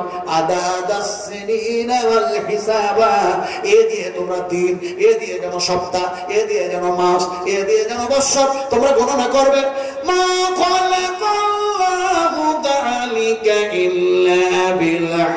এগুলিকে বেকার বেকার বানাই নাই, বিশ্ব মানবের কল্যাণের জন্য বানিয়েছি। ইউফাসসিরুল আয়া, এগুলি যেন হচ্ছে আমার যেন নিদর্শন বলি। এই নিদর্শন বলিগুলি দেখো আর আমি আর এক আল্লাহর গোলামি করো। আমরা কয় এক আল্লাহর গোলামি করবো? কয় আল্লাহ? এর জন্য বল কয় আল্লাহ। ওই পাগলেরা তা বুঝছে না, তারা যেন বলছে there is no God, কোন ঈশ্বর নাই, কেউ নাই, কেউ সষ্টা নাই, সব অপরি হয়। আমি সে কথা না বললেই হয়, কথা বলতেছিলাম। এখন যে কথাগুলি ইনশাআল্লাহ, সুবহানাল্লাহ, সবকিছু কোরআনের মধ্যে যে আসলো, এই কোরআন কত বড়। আমি এতক্ষণ পর্যন্ত ভূমিকা রাখলাম, ভূমিকাটা অনেক লম্বা হয়ে গেল, অনেক লম্বা হয়ে গেল, কিছু মনে করবেন না। এবার ওয়াজ শুরু করছি, জিজ্ঞেস করতে চাইছি, আপনাদেরকে বলেছি যে কোরআনের মধ্যে সব কিছু আছে। কোরআন কত পারা? আসতে বলছে কেন, একটু জোরে বলুন না। 30 পারা বললেন তো গুনাহ কতটা হলো? যেটাই মুখ দিয়ে বলি, শুধু মুখ দিয়ে বলা হয় না, যেমনি আপনি কোরআন বলে দিলেন, যেমনি আপনি সাল্লাল্লাহু আলাইহি ওয়াসাল্লাম বলে দিলেন, যেমন আপনি সুবহানাল্লাহ পড়ে নিলেন, সঙ্গে সঙ্গে যেন দেখা যায় ফেরেশতা যেন ডান দিকে বাম দিকে আছে, দেখা যায় সেই ফেরেশতা যেন লিখে নিল সুবহানাল্লাহ। ইয ইয়াতালাক্কাল মুতালাকিয়ান আনিল ইয়ামিন ওয়া আনিস শিমালি কাঈদ মা ইয়ালফিযু মিন কাওলিন ইল্লা লাদাইহি রাকিবুন আতীদ। সব লিখে নে, একটু জোরে লেখা দেন তো, বলে ফেরেশতাকে কোরআন কত পারা? 30 পারা কোরআন। এই 30 পারা কোরআনটা আপনি পড়তে যাচ্ছেন, পড়তে গিয়ে যখন কোরআনটা খুলছেন, সর্বপ্রথম কোন শব্দ পাবেন দেখে বলতে পারবেন না। যেহেতু এটা মাদ্রাসার জালসা না, যার জন্য আমাকে সেইভাবে ওয়াজ করতে হচ্ছে আজকে। বলুন, কোরআন আপনি যখন খুললেন তখন সর্বপ্রথম কি পাবেন? হ্যাঁ, বিসমিল্লাহির রাহমানির রহিম। আমি কিন্তু এর তাফসীর করতে গিয়ে ওই হাদিসটা শোনাবো না যা বুখারী শরীফের মধ্যে এসেছে। ওই যে একটি যেন মহিলাকে স্বামী বলল, তোমার পেটে যে সন্তান আছে, এই সন্তানকে মাদ্রাসায় দিও, ইত্যাদি ইত্যাদি। আমি কিন্তু ওই কথা, আমি ওই তাফসীর করতে যাবো না। শুধু আপনাকে বুঝাচ্ছি যে কোরআনটা খুললাম, পেলাম কি বিসমিল্লাহির রাহমানির রহিম। আমরা সবাই মিলে পড়ে জোরে সরে বলুন, বিসমিল্লাহির রাহমানির রহিম। শব্দটা হলো বিসমিল্লাহির রহমানির রহিম, কিন্তু একটা অক্ষর পেলাম, সেই অক্ষরটি হচ্ছে বা। এবার কোরআনটা পড়তে পড়তে গিয়ে আবার যেন একটি শব্দ পাঠ করলাম, মিনাল জিন্নাতি ওয়াল নাস। শব্দ হয়ে গেল নাস, কিন্তু দেখা যায় ওখানে একটা যেন অক্ষর পাওয়া গেছে লাস্টে যেন সিন। এখন পা আর সিনকে যদি যুক্ত করা হয় তাহলে হয়ে যাবে যেন উচ্চারণ বাস। আর বাস শব্দটা যখন কমপ্লিট হয়ে গেল, আল্লাহ সুবহানাহু ওয়া তাআলা বলেন, বিশ্ব মানবের কল্যাণের জন্য 30 পারা কোরআন আমি যথেষ্ট করে দিলাম। কোরআন যথেষ্ট হয়ে গেল না, আল্লাহ পাক বলছেন আমি যথেষ্ট করে দিলাম। এরপরে আর কোন পুস্তকের প্রয়োজন নাই। বিশ্বনবী মুহাম্মদ রাসূলুল্লাহ সাল্লাল্লাহু আলাইহি সাল্লামের অনেক নামের মধ্যে কোরআনের মধ্যে একটা নাম এসেছে সাহিবে রাসূল। সুবহানাল্লাহ। সাহিব বলা হয় নবীকে, শুধু নবীকে, নবীকে শুধু সাইয়্যিদুল মুরসালিন, খাতিমুন নবীন, রাসূলুল আমিন, রাহমাতুল আলামিন, শুধু এইগুলো না, বরং রাসূলকে বলা হয়েছে সাহিবে রাসূল। তোমাদের কাছে এমন এক রাসূল প্রেরণ করলাম, তিনি যা ডিসিশন দেন, তিনি যা ফয়সালা দেন, সেটাই আমি আল্লাহর ফয়সালা। ফলে সেই নবীকে তোমরা মহব্বত করো, ভালোবাসো। আমি আল্লাহ তোমাদেরকে মহব্বত করবো, ভালোবাসবো, তোমাদের গুনাহ মাফ করে দেবো, কিন্তু কোরআনের মধ্যে বলা হয়েছে। এখন বলতেছিলাম এই কোরআনের মধ্যে সাহেব শব্দ এসছে, এটা হচ্ছে নবীর একটি নাম। যদি বলো সুবহানাল্লাহ। সাহেব যেমন এক জায়গায় বলা হয় মা দাল্লা সাহিবুকুম ওয়া মা গাওয়া ওয়া মা ইয়ানতিকু আনিল হাওয়া। আল্লাহ সুবহানাহু ওয়া তাআলা বলে তোমাদের কাছে এমন এক রাসূল প্রেরণ করলাম, নবী প্রেরণ করলাম, যাকে আমি সাহেবের লাকাব দান করে দিলাম। এখন কোরআনটা বিশ্ব মানবের জন্য আল্লাহ পাক যথেষ্ট করে দিলেন। এবার আপনি কোরআনটা তেলাওয়াত করতে শুরু করুন। আমি মুক্তাসার আলোচনা করছি, সংক্ষিপ্ত আলোচনা। বিসমিল্লাহ বললেন খোলার সাথে সাথে এবার আপনি শুরু করছেন কি দিয়ে? আলহামদুলিল্লাহি রাব্বিল আলামিন। প্রশংসা করলেন কার? আর একটু জোরে বলুন। একটা বুড়ো মানুষ আল্লাহর প্রশংসা করছে। কেন করছে? বৃদ্ধ মানুষটা স্কিন গুলি জড়ো সড়ো হয়ে গেছে, আর বৃদ্ধ মানুষ তিনি বুড়ায়া একেবারে দাঁড়িয়ে যেন পেকে শোট হয়ে গেছে। তিনি যেন আল্লাহর কাছে দরখাস্ত করলেন, এই আল্লাহ আমাকে সুসন্তান দান করো। এখন তেনার সেই বুড়ো মানুষের যেন দোয়া কবুল হয়ে গেল। এখন প্রশংসা সেই বুড়ো করবে কেন? হ্যাঁ, বুড়ো মানুষ বুঝে না, বুড়ো মানুষ আগে বুঝায়, তারপরে ওখানে বল, তাহলে বুঝতে পারবে কি কোন বুড়োর দোয়া কবুল হলো। এখন বুড়ো মানুষটা বুঝুন, একটা বুড়ো মানুষ, একটা বৃদ্ধ মানুষ, এই বৃদ্ধ মানুষটা ঘাড়ে নিয়েছে নাঙল, ঘাড়ে নিয়েছে হাল। হাল বলেন না নাঙল বলেন আপনারা? দুটাই বলেন তো। কবি বলেছে জয়নাল ধরে হাল, অবিনাশ হ্যাঁ কাটে ঘাস। কবি বলছে সর্বনাশ। আরে প্রথমে জয়নালের নাম আসলো আর ঘাস কাটে অবিনাশ। এই তো কবিতা রচনা করা ভুল হয়ে গেছে।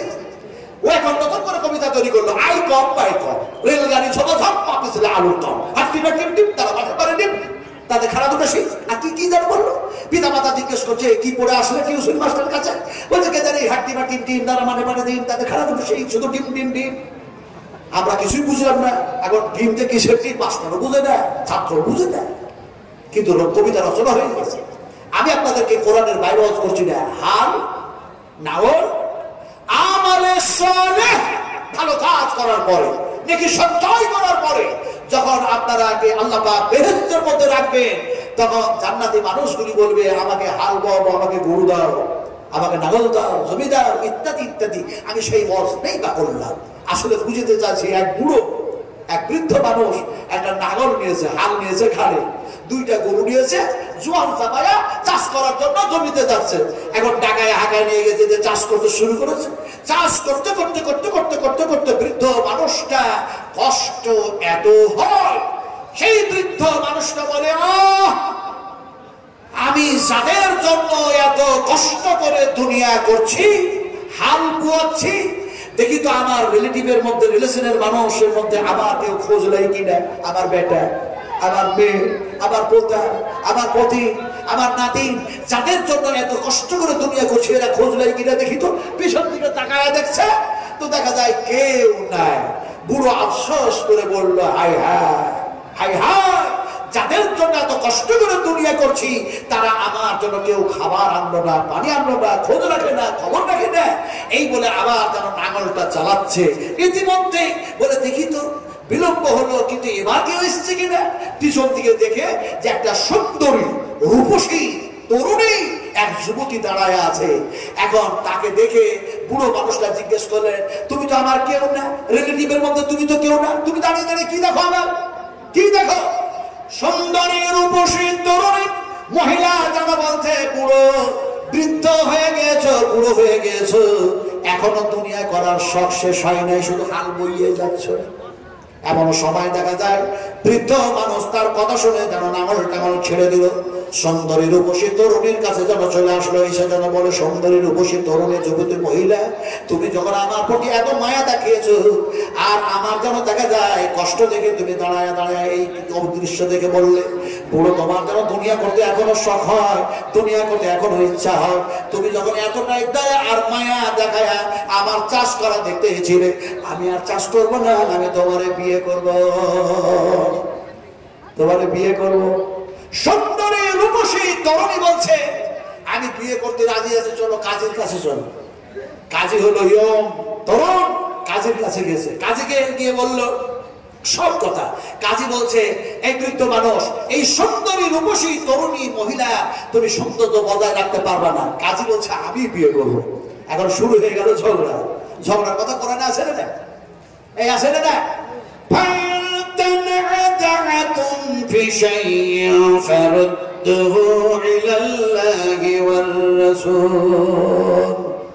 যখন তোমরা কোনো সমস্যায় করবে, ঝগড়া করবে, তখন আল্লাহ রাসূলের সম্মুখীন হয়ে যাও। সুবহানাল্লাহ। এখন সুন্দরী রূপসী তরুণী মহিলা, এখন দেখা যায় ওই দুজনের ঝগড়া দিয়ে বলছে, তোমরা ঝগড়া করবো, চলো রাজার কাছে চলো। রাজা ফায়সালা দিবে, রাজার কাছে গেছে, রাজাকে সব ঘটনা শোনালো। রাজা আশ্বাস করতে বললো, এই বৃদ্ধ মানুষ, তুমি কত বিঘা জমির মালিক? বুড়ো বলছে, তোমাকে কর দিই, খাজনা দিই, তুমি কি জানো না কত বিঘা জমির মালিক? আমি 110 বিঘা জমির মালিক।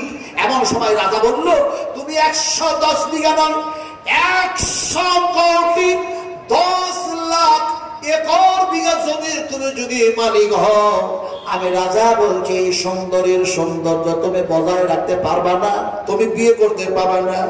কাজীকে বললো, কাজীরে তুই বিয়ে করে ক টাকা পাস? 4 টাকা পাস, তা দিয়ে যেন এর সৌন্দর্য তুই বজায় রাখতে পারবি না। রাজা বলছে, আমার কাছে কোনো কিছুরই অভাব নেই, আমি বিয়ে করব। রাজা বলছে, আমি বিয়ে করব।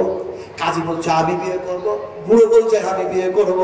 সুন্দরী রূপসী তরুণী বলল, ঝগড়া করো না, আমি ফায়সালা দিচ্ছি। আমি দৌড়তে শুরু করলাম, ছুটতে শুরু করলাম, তোমরা আমার পিছনে দৌড়াও। কথা দিচ্ছি, তোমরা 3 জনের মধ্যে যে আগে আমাকে ধরে নিবে, আমি তাকে বিয়ে করে নেব। সুন্দরী রূপসী দ্রুত গতিতে ছুটতেছে। এরা 3 জনাই যেন সেই বিয়ে করার আশায় দুনিয়া সুন্দর করবে, তাই যেন ছুটতেছে এর ভিতরে। এখন দেখা যায় ছুটতে ছুটতে রাজার তো কাজ কাম করার অভ্যাস নাই। রাজা এমন সময় হুজুর খেয়ে পড়লো, মালিকুল মউত আসলো, জান কবজ করে বিয়ে চলে গেল। রাজার যেন বিয়ে করার শখ শেষ। এবার বৃদ্ধ মানুষ, বুড়ো মানুষ, সে বলছে, অত তাড়াতাড়ি হার মানবো না। বুড়ো হার মানতেই চাই না।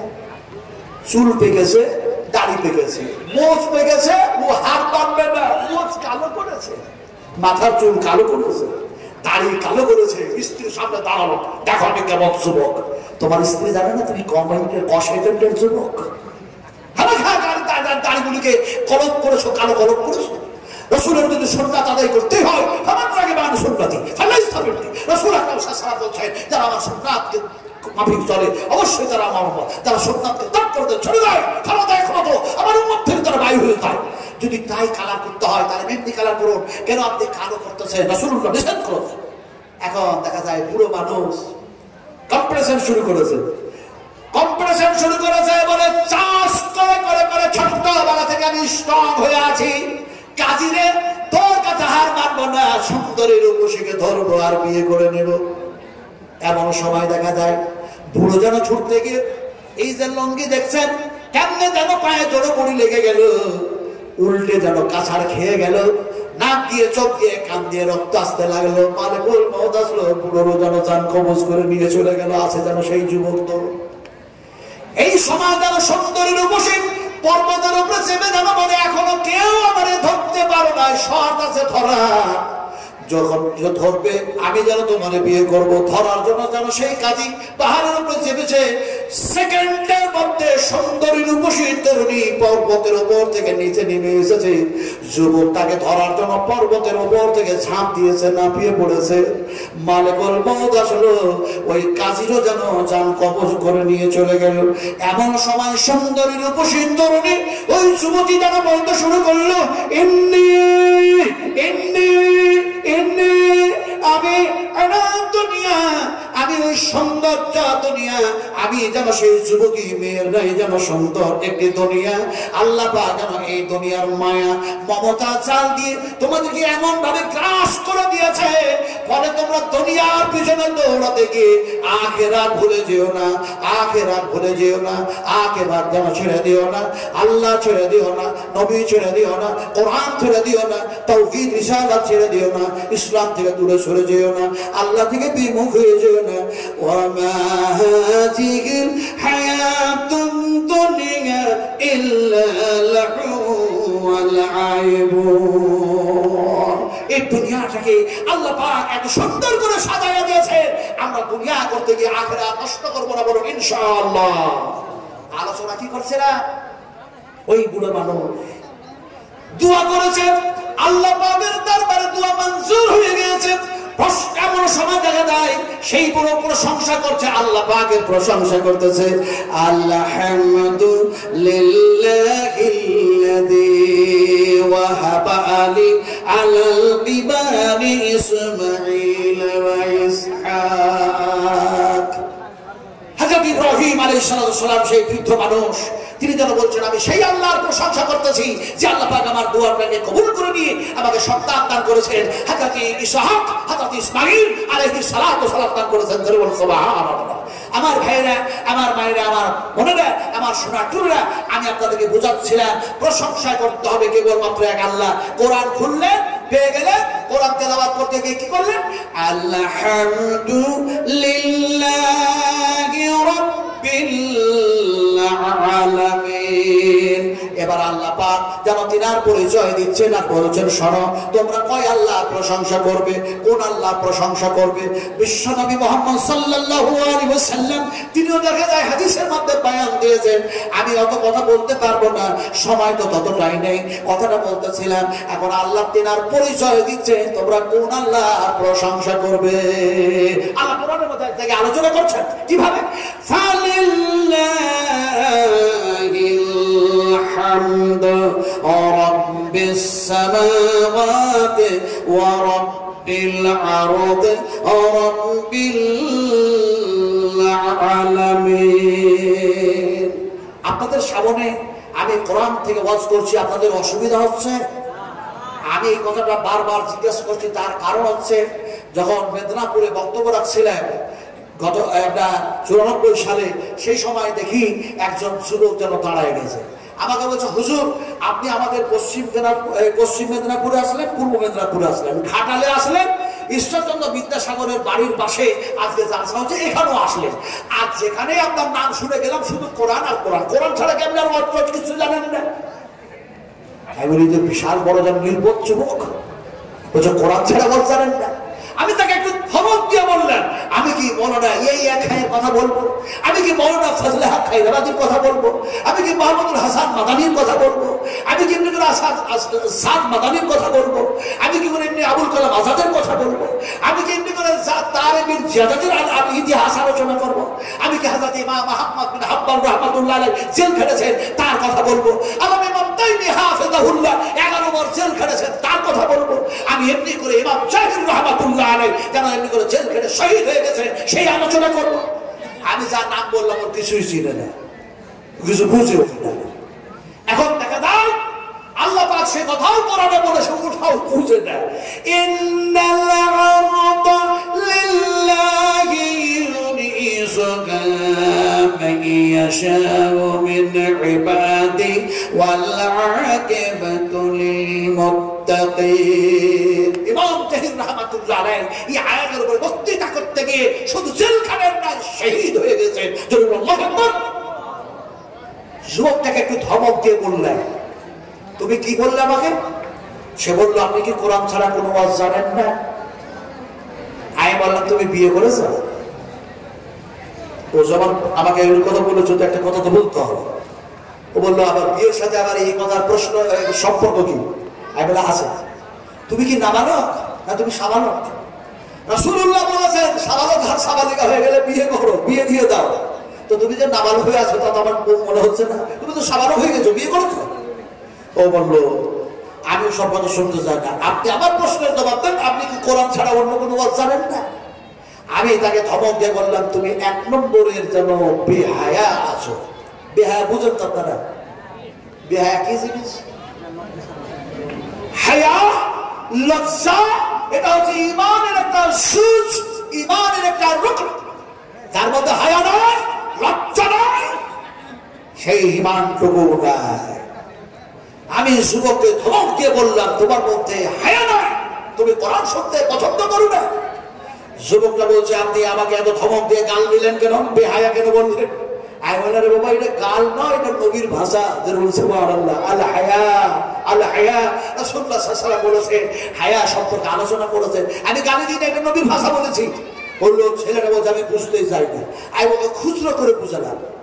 আমি তাকে বললাম শোনো, এক যুবক বিয়ে করেছে, বিয়ে টিয়ে করে যেন শ্বশুর বাড়ি বেড়াতে গেছে, বেড়াতে গেছে, বেড়াতে গিয়ে দেখছে শ্বশুর বিড়ি পান করছে। বিড়ি, আপনারা তো বিড়ি টিড়ি কেউ খান না, হ্যাঁ? এই এলাকার মানুষ বিড়ি টিড়ি খায় নাকি, পান করে? আমি সব বেহায়ার কথা কিন্তু খুলে খুলে বলবো না, একটু বেহায়া খাবে খাবে মিলায় না, কথা বুঝেন কি? এখন দেখা যায় সে যেন বিড়ি পান করছে। নতুন জামাই তো শ্বশুরকে বিড়ি পান করা দেখে লজ্জায় লজ্জিত হয়ে হ্যাঁ মাথা করে অন্য একটা রুমে যারা চলে গেছে। যখন রুমে চলে গেছে তখন ওর স্ত্রীকে ওর হাতটাকে চপ করে ধরেছে, বলে তুমি এত বড় বেহায়া কখন থেকে হয়ে গেলো? তুমি নতুন জামাই আমার বিয়ে করেছো, আজকে সর্বপ্রথম আমাদের বাড়ি বেড়াতে আসলে আমার আব্বা ওইখানে বসে আছে, তাকে সালাম দিলে না? সালামের কথা এসছে না, এসছে না? সালাম দিতে হবে না, হবে না? স্ত্রীকে আমরা সালাম দেব না, দেব না? মাকে সালাম দেব না, দেব না? বোনকে সালাম দেব না, দেব না? বিশ্বাস করুন আল্লাহ সুবহানাহু ওয়া তাআলা যেন বলেন, আল্লাহ রাব্বুল আলামিন বলেন উদখুলুহা বিসালামিন আমিন। আল্লাহ পাক তিনি বলেন প্রবেশ করো এই বেহেশতের মধ্যে, আরামদায়ক জায়গা, শান্তির জায়গা। এখন দেখা যায় আল্লাহ সুবহানাহু ওয়া তাআলা শুধু প্রবেশের কথা বললেন না, আরামদায়কের কথা বলছেন না, তিনি বলেন আমিন। যেন দেখা যায় নিরাপত্তা আর নিরাপত্তা। ইয়া আইয়ুহাল নাসু আবুসুস সালাম, মাকে সালাম দাও, আব্বাকে সালাম দাও, স্ত্রীকে সালাম দাও, বোনকে সালাম দাও, মুসলিম মুসলিমাকে সালাম দাও। রাসূলুল্লাহ বলছেন যত সালাম দাও দেই করবে ওর মধ্যে ভ্রাতৃত্ব ভাব তৈরি হবে, প্রেম তৈরি হবে, ভালোবাসা তৈরি হবে, সম্পর্ক গাঢ় হবে। কিন্তু আজকে দেখা যায় সালাম নাই, সালাম নাই, শুধু হিংসা আর আক্রোশ, হিংসা আর আক্রোশে আমরা পড়েছি। কথা ঠিক না বেটি বলো? হিংসা, আমাদের হিংসা গিলানি শিরা থেকে দূর করতে হবে। কোরআনের আলোতে, বিশ্বনবীর হাদিসের আলোতে আমাদেরকে জীবন বাস্তবায়ন করতে হবে, বলুন ইনশাআল্লাহ। কথা বলতেছিলাম, কথা বলতেছিলাম, এখন দেখা যায় হাতটা ধরে বললো তুমি সালাম দিলে না। তো জামাইটা বলছে হায় রে পুরা কপাল, আমি নতুন জামাই, লজ্জায় মরি, শ্বশুর বিড়ি পান করছে বলে আমি অন্য ঘরে চলে আসলাম লুকায়া লুকায়া। আর তোর বাপ দেখছে যে নতুন জামাই আসছে, আমি বিড়ি পান করবো না, তো বিড়িটা খাবো না, বিড়িটা ফেলে দিল। তো তোর বাপের লজ্জা হলো না, আর আমাকে লজ্জা করতে হবে? হ্যাঁ, আমাকে সালাম দিতে হবে, আমি বেহায়া হয়ে গেলাম।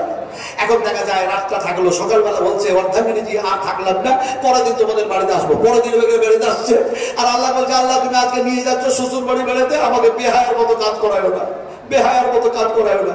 এখন সেই দিন যখন দ্বিতীয়বার যাচ্ছে, শ্বশুর দেখা যায় একটা যেন দুয়ারে বসে, যে দুয়ার দিয়ে জামাই যাবে ওই দুয়ারে বসে পেশাব করছে, শ্বশুর যেন পেশাব করছে।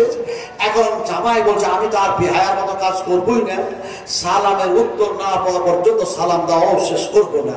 এখন শ্বশুরের পিছনে দাঁড়িয়ে বলছে শ্বশুর আব্বাজি আসসালামু আলাইকুম ওয়া রাহমাতুল্লাহ। শ্বশুর বলছে কোন বেয়াদব জামাই, আমি এখন পেশাব করবো না সালামের জবাব দেব? ইও সালামের উত্তর পাই না, সালাম দেওয়া ছাড়ে না। শ্বশুর আব্বাজি আসসালামু আলাইকুম ওয়া রাহমাতুল্লাহ, শ্বশুর আব্বাজি আসসালামু আলাইকুম ওয়া রাহমাতুল্লাহ।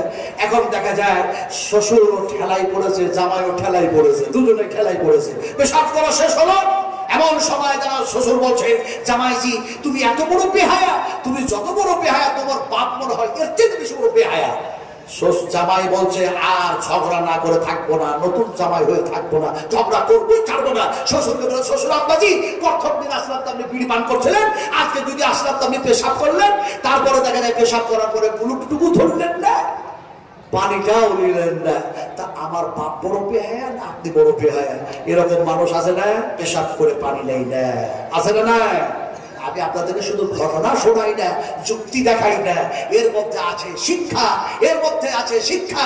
পেশাব করার পরে আমাদের পানি নিতে হবে না, হবে না? কলম ধরতে হবে না, হবে না? এখন কথাটা বলতেছিলাম, ওই যুবকটাকে মেদিনীপুরে বললাম তুমি ওর মতো বেহায়া, কোরআন বুঝো না, কোরআন বুঝো না। যদি কোরআন বুঝতাম তাহলে পরে কোরআনের উপরে জীবনটা জিন্দগিটা আমি পরিচালিত করতাম। আল্লাহ সুবহানাহু ওয়া তাআলা তাই বলছে, আমি আল্লাহর পরিচয় দিচ্ছি, তোমরা কোন আল্লাহর প্রশংসা করবা? বলুন সুবহানাল্লাহ। ফালিল্লাহিল হামদু রাব্বিস সামাওয়াতি রাব্বিল ওয়া রাব্বিল আরদি রাব্বিল আলামিন। আমি ওই আল্লাহ, সেই আল্লাহ, যে আল্লাহ রব্বিস সামাওয়াত, আমি আকাশের স্রষ্টা, ফলে তোমরা সেই আল্লাহর প্রশংসা করো।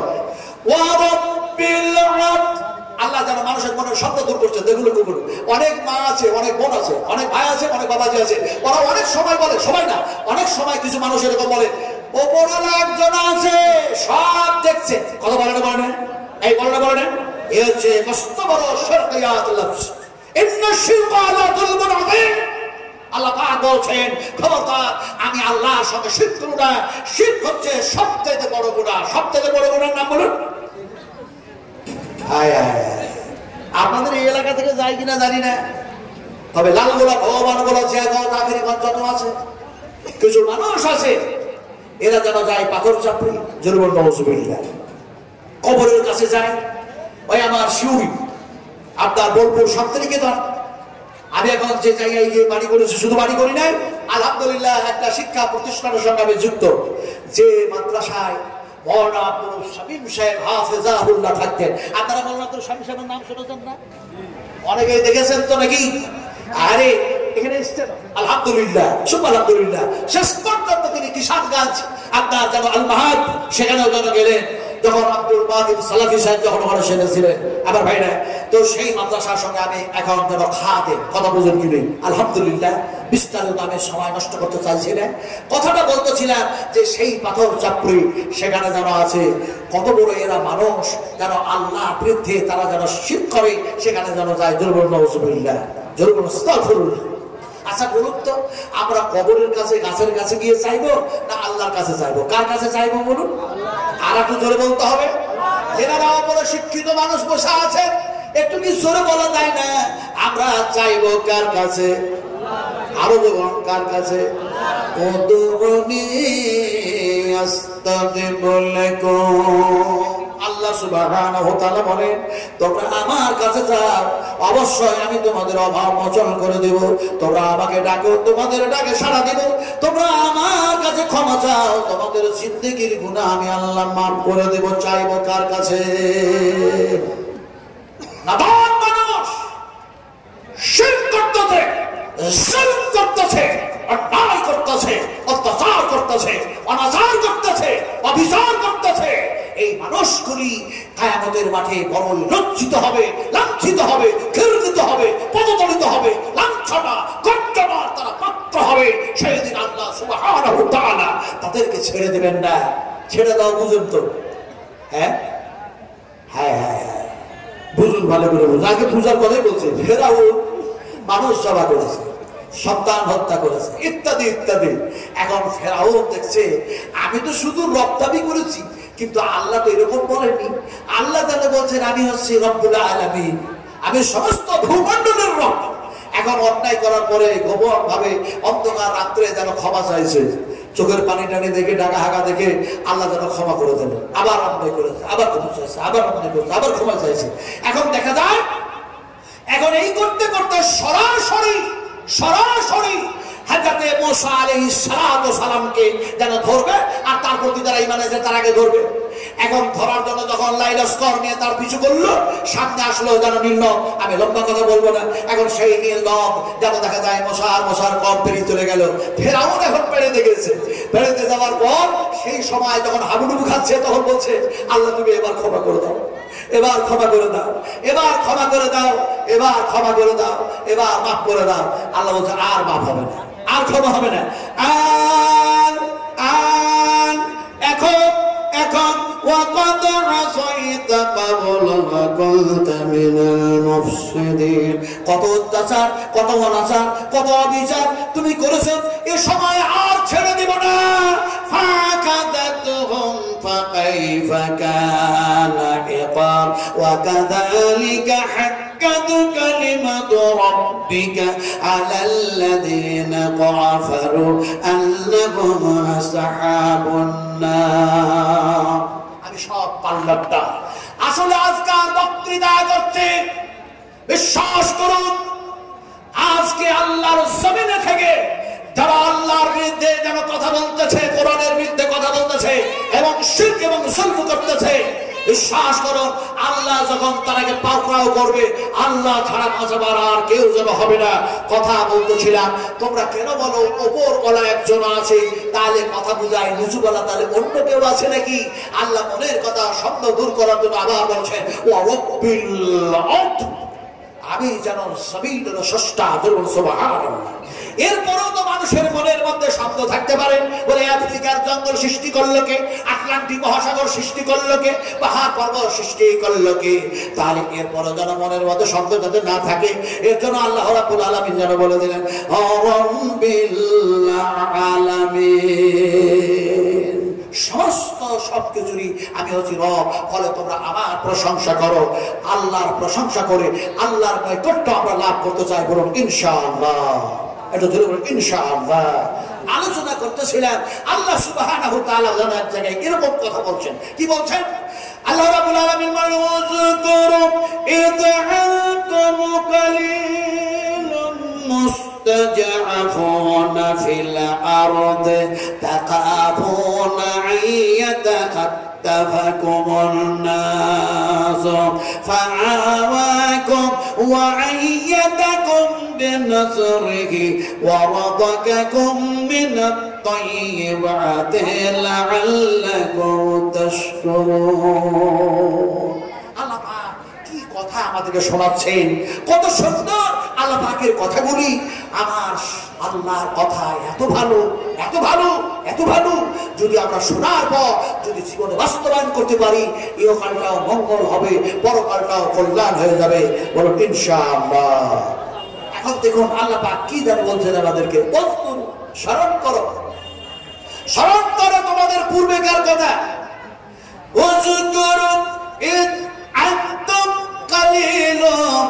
তোমরা ছিলে যেন সংখ্যায় কম। আজকে আমরা বলুন মুসলমান সংখ্যায় কম না বেশি?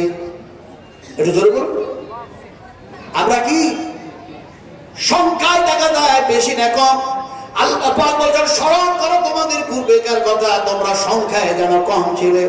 বিশ্ব নবী মুহাম্মদ রাসূলুল্লাহ সাল্লাল্লাহু আলাইহি ওয়াসাল্লাম ছাড়া এক আল্লাহকে সিজদা করার মতো যেন আর কোনো মানুষ না, এত সংখ্যায় কম। বিশ্ব নবী মুহাম্মদ রাসূলুল্লাহ সাল্লাল্লাহু আলাইহি ওয়াসাল্লাম যে সময় যেন দেখা যায় গারে সুরের মধ্যে যেন আছেন, সেই সময় দেখা যায় হযরত আবু বকর সিদ্দিক রাদিয়াল্লাহু তাআলা আনহু আর বিশ্ব নবী যেন আছে না, সেই সময়তে যেন দেখা যায় আল্লাহ পাক বলেন স্মরণ করো ওই জায়গার কথা যে জায়গায় তোমরা সংখ্যায় কম ছিলে। আজকে আধুনিক যুগে, আজকে যান্ত্রিক সভ্যতার যুগে মুসলমানকে বলা হয় এরা হলো সংখ্যালঘু, এরা হলো সংখ্যালঘু। বলছে না, বলছে না, বলো, বলছে না, বলছে না। আল্লাহ পাক আপনাদেরকে কি শোনাচ্ছেন একটু ভালো করে সুন্দর ঠান্ডা মেজাজে জ্ঞান দিয়ে আমরা বোঝার চেষ্টা করি, অবশ্যই আমাদের লাভ হবে ইনশাআল্লাহ।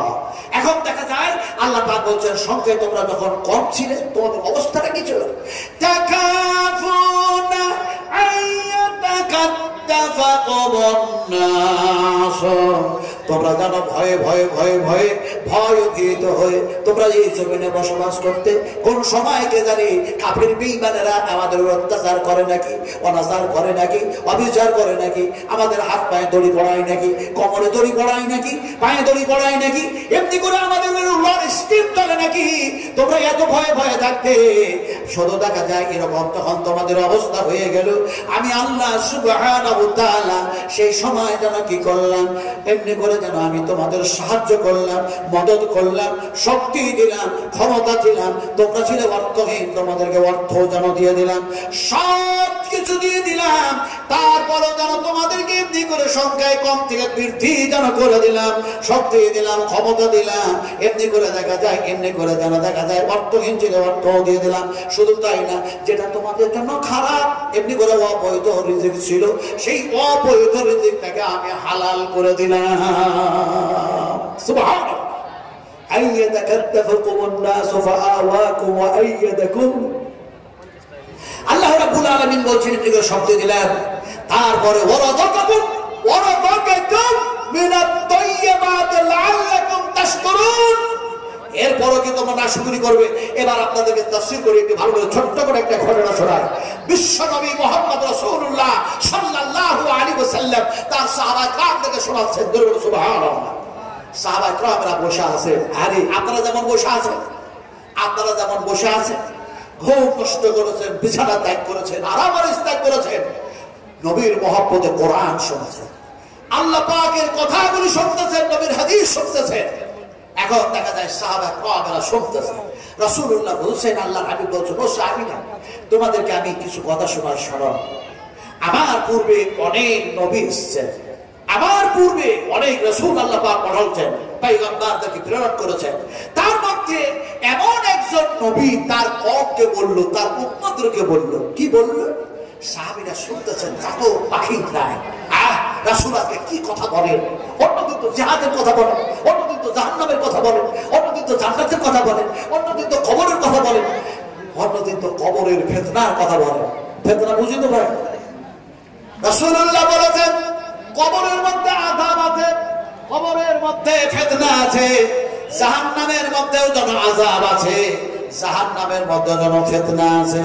রাসূলুল্লাহ সাল্লাল্লাহু আলাইহি ওয়াসাল্লাম যেন দেখা যায় এই ফিতনা থেকে, আযাব থেকে বাঁচার জন্য সাহাবীদেরকে শিখালেন, আল্লাহুম্মা ইন্নী আউযু বিকা মিন ফিতনাতিন নার ওয়া আউযু বিকা মিন আযাবিন নার ওয়া আউযু বিকা মিন ফিতনাতিল কবর ওয়া আউযু বিকা মিন আযাবিল কবর ওয়া আউযু বিকা মিন ফিতনাতিল গনি, গনি কে মানে হলো ধনী, ওয়া আউযু বিকা মিন ফিতনাতিল ফাকির, তার মানে দরিদ্র সহায় গরীব, ওয়া আউযু বিকা মিন ফিতনাতিল মাসিহিদ দাজ্জাল।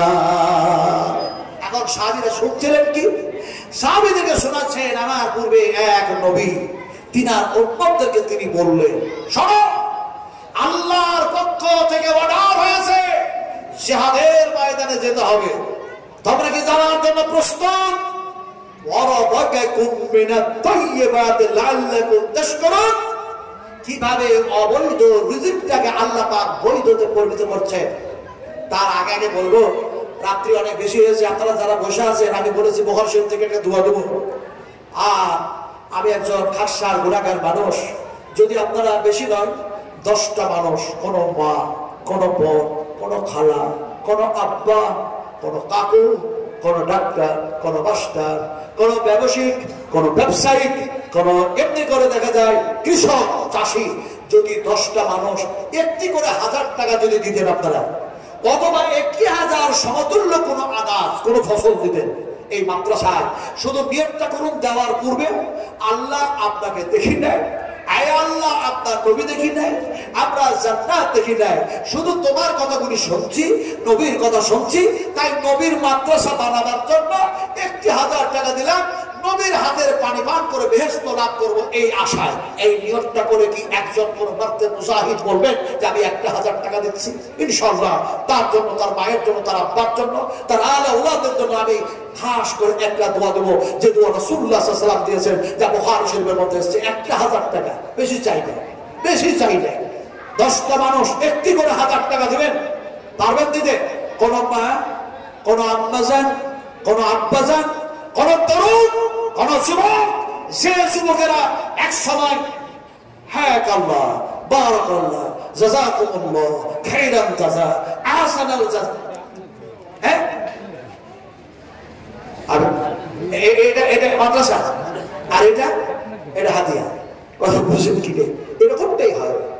রাসূলের কাছে হাদিয়া এসছে না, রাসূলের কাছে হাদিয়া এসছে না, বুখারী শরীফের হাদিস, রাসূল আকরাম সাল্লাল্লাহু আলাইহি ওয়াসাল্লাম বলেন, সাহাবীরা আমার পূর্বে যত নবী এসেছেন সমস্ত নবীরা ছাগলের যেন রাখাল ছিলেন, ছাগল আল্লাহ চড়া করাচ্ছেন।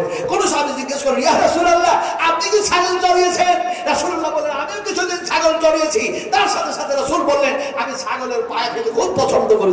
সুবহানাল্লাহ। রাসূলের কাছে ছাগলের গোশত এসেছিল না, কিন্তু বিষ মাখানো। এটা নবী সত্য না এ নবী মিথ্যা? আপনাকে জিজ্ঞেস করেছিলাম আল্লাহর কথা সত্য না মিথ্যা? এই তোরা কথা বলুন, আল্লাহর কথা সত্য না মিথ্যা? সত্য কথা বলা ভালো না মিথ্যা কথা বলা ভালো? আর একজন বলুন, চাওয়ালা কেটলেওয়ালা বলছে হাতের তালি বাজাও, তালি বাজাও, করোনা হবে না। কত বড় কাজ, কত বড় কাজ। তারপরেও ভ্যাকসিনের প্রয়োজন হলো।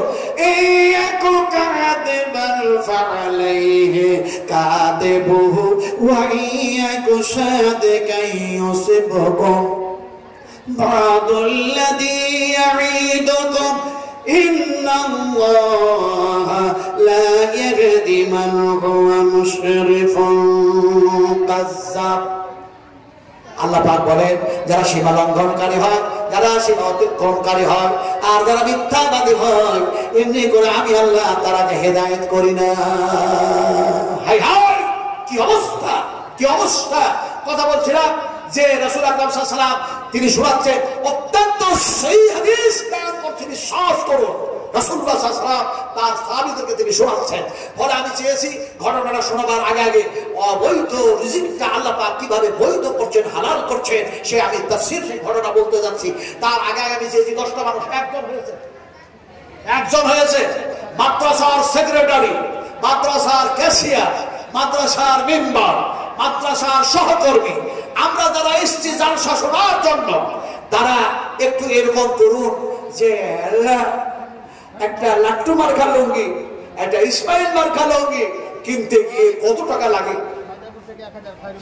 খায়রুল ইসলাম ভাই আবার সোনার টুকরা তিনি যেন দিয়েছেন 1000। 2 জন হলো, বাকি আছেন কয়জন? 10 জনের মধ্যে 8 জন। দিন, আপনারা দিন, কেউ দেরি করবেন না। যদি দেরি করেন তাহলে পরে রাসূল বললেন ভালো কাজে দেরি করো না, তাড়াতাড়ি করো, তবে শয়তানি কাজ, তাড়াতাড়ি কাজ, তাড়াহুড়ো কাজ শয়তানি কাজ। আবার রাসূল এটাও বলেছেন, কিন্তু ভালো কাজে দেরি করো না, রাসূল এটা বলেছেন। ফলে 2 জন হয়েছে, আলহামদুলিল্লাহ। 3 নম্বরের একটা মানুষ রাত্রি জব দিতে, ও যুবকেরা, আমার সোনার টুকরারা, আমার মায়েরা, আমার বোনেরা, কথা বলছিলাম 3 নম্বরে একটা মানুষ যদি ফরজ নামাজ মাগরিবের পড়েন, তাহলে সেই মাগরিবের ফরজ নামাজ হচ্ছে বিজর 3 রাকাত। যদি আপনি বেতর নামাজ পড়েন, তাও 1 রাকাত, তাও 3 রাকাত, তাও বিজর। ফলে আল্লাহ নবী বলেন, বিজরকে মহব্বত করে একটা আল্লাহর পেয়ারা বান্দা উঠে বলবেন না যে 1000 টাকা দিচ্ছি বিজর, বলুন ইনশাআল্লাহ। কাছে নাই, লেখায়া দেন, লেখায়া দেন, লেখায়া দেন, লেখায়া দেন। রাসূলুল্লাহ সাল্লাল্লাহু আলাইহি ওয়াসাল্লাম বলছেন, তুমি যখন ভালো কাজের নিয়ত করো, আল্লাহ পাক অবশ্যই তোমাকে নেকি প্রদান করে। আর ওটা যখন পূর্ণ করে দাও, আল্লাহ সুবহানাহু ওয়া তাআলার কাছে নেকির কোনো অভাব নাই, আল্লাহ পাক তোমাকে যতটা মন চায় দিয়ে দেয়। ফলে 3 নম্বরে আরেকটা মানুষ, ইনশাআল্লাহ বলুন, বলুন 3 নম্বরের একজন মানুষ, আলহামদুলিল্লাহ, আমার সোনার টুকরা যেন বসেছিলেন, তাও যেন তিনি উঠে আসলেন। 3 নম্বরটাও হলো, 3 নম্বরটা হলো 4র্থ নম্বরের একজন, 1000। 4র্থ নম্বরে আর একটা মানুষ, যদি জোহরের ফরজ নামাজ 4 রাকাত ফরজ হয়, ঈশার নামাজ যদি 4 রাকাত ফরজ হয়, আসরের নামাজ যদি 4 রাকাত ফরজ নামাজ হয়, কিয়ামতের মাঠে জিজ্ঞাসা করা হবে কি কারণে, কোন পাপের কারণে, কোন গুনার কারণে তোমরা জাহান্নামের মধ্যে এসেছো? يسألونك عن المجرمين ما سلككم في سقر قالوا لم نك من المصلين ولم نك نطعم المسكين وقلنا نخوض مع الخائضين। আমার হাতে সময় নাই যে আপনাদেরকে বিস্তারিত আমি আলোচনা করব, শুধু বলছিলাম যে এমনি করে যদি নামাজ না পড়ার কারণে জাহান্নামে যাওয়ার আগে, তাহলে ফরজ নামাজ হচ্ছে এমনি করে আসর, ঈশা, এমনি করে দেখা যায় যেন যোহর, এই নামাজগুলি হচ্ছে ফরজ নামাজ 4 রাকাত যেন পড়ার আগে। একজন কোনো আল্লাহর বান্দা নাই যে তলবারা পড়াশোনা করবে, নামাজ শিখবে, সালাত শিখবে, কোরআনের হাফেজ হবে, কোরআনের হাফেজা হবে, আলেম হবে, আলেমা হবে, মুহাদ্দিসিন হবে, মুহাক্কিকিন হবে। সেই মাদ্রাসায় এমনি করে আর একটা মানুষ কি 4 নম্বরে 1000 টাকা দিতে পারবেন না ভাই? আর একজন কি হবে না ইনশাআল্লাহ? একটু বলি, বলি বলি বলি বলুন, আর একটা মানুষ বলুন 4র্থ নম্বরে, যে কে দেবেন? একটু হাত উঁচু করে দেখেন, কাছে থাকলে দিন, আছে না? দেন না, নামটা লিখে দেন। আমার নাম আব্দুল সত্তার, আমি আব্দুল গফফার, আমি আব্দুল রাজ্জাক, আমি আব্দুল ফাত্তাহ। আমি যেন আল্লাহর সেই বান্দা, আমি যেন বিশ্বনবী মুহাম্মদ রাসূলুল্লাহ সাল্লাল্লাহু আলাইহি ওয়াসাল্লাম বলেছেন, সেই দিন আল্লাহর আরশের ছায়া ছাড়া আর কিছু থাকবে না। আল্লাহ সেই কিয়ামতের মাঠে তোমার আরশের ছায়ার আশায় আমি 1000 টাকা দিচ্ছি। আলহামদুলিল্লাহ, আলহামদুলিল্লাহ, সুবহান আলহামদুলিল্লাহ। চেয়েছে 2000 টাকা। ও আলহামদুলিল্লাহ, আল্লাহর বান্দার কাছে আগেই যেন তিনি লিখিয়ে দিয়েছেন, তারপরেও তিনি 2000 টাকা দিয়েছেন। আলহামদুলিল্লাহ বলুন, একটু বলুন আলহামদুলিল্লাহ। আপনারা কি যে কৃপণ মানুষ, একটু জোরে বলুন আলহামদুলিল্লাহ। তাহলে এখানে আছে 3টা, এই হলো 5টা, এই 4টা, এই হলো যেন 5টা, 5 জন হলো। এখন আপনাদের এই 5,000 টাকা হলো। 6 নম্বরের একটা মানুষ বলো, আমি চেয়েছি 10টা মানুষ। বিশ্বাস করুন, টোপ দিই না, ধোকা দিই না, ধোকাবাজি করুন না। রাসূলুল্লাহ ওই যে মদিনায় গেলেন আর গমের মধ্যে হাত বললেন আর বললেন এরকমটা কেন, সেই ধোকা দিই না। বুখারী শরীফ থেকে সেই দোয়া দেব ইনশাআল্লাহ। বিশ্বাস করুন, 10টা পূর্ণ হয়ে গেলে। তবে এই 5,000 হয়েছে। 6 নম্বরের একটা মানুষ বলুন। আমার বলছি মামুনদের উদ্দেশ্যে যে আপনারা খাবারের জন্য যারা এখনো বাকি আছেন, যান খাবার খেয়ে আসেন। যারা হয়তো লজ্জা করছে, লজ্জা নয়, খাবার আছে, অনেক খাবার আছে, যান খেয়ে আসেন। আল্লাহ পাক আপনাদেরকে এখানে বসিয়ে রেখেছেন, খাবারের জন্য বারবার অনুরোধ জানাচ্ছেন এই মাদ্রাসার সদর। আল্লাহ পাক বলছেন, ইয়া আইয়ুহান নাস উযকুরু নি'মাতাল্লাহ, হে মানুষ সকল আমার নিয়ামতগুলো স্মরণ করো। কি কি তোমাদের নিয়ামত যেন প্রদান করেছি। এত নিয়ামত, এত নিয়ামত। আল্লাহ সুবহানাহু ওয়া তাআলা তিনি বলেন, বান্দারে বান্দিরে, আমি আল্লাহ যদি তোমাদের কাছে নিয়ামতের হিসাব চাই, হিসাব দিতে পারবে না। আল্লাহ রাব্বুল আলামিন বলেন, সুম্মা লা তুসআলুন্না ইয়াওমা ইয়াদিল আনিন নাঈম। ফলে আল্লাহ পাক আমাদেরকে কত নিয়ামত দিয়েছে। ফলে আর একটা মানুষ বলুন না ভাই, আর একজন বলুন, তাহলে 6টা হবে ইনশাআল্লাহ। আর একটা মানুষ বলুন, আর একজন মারতে বোঝায়। আমার ভাইরা, এখানে অনেক মানুষ আছে যারা পারেন।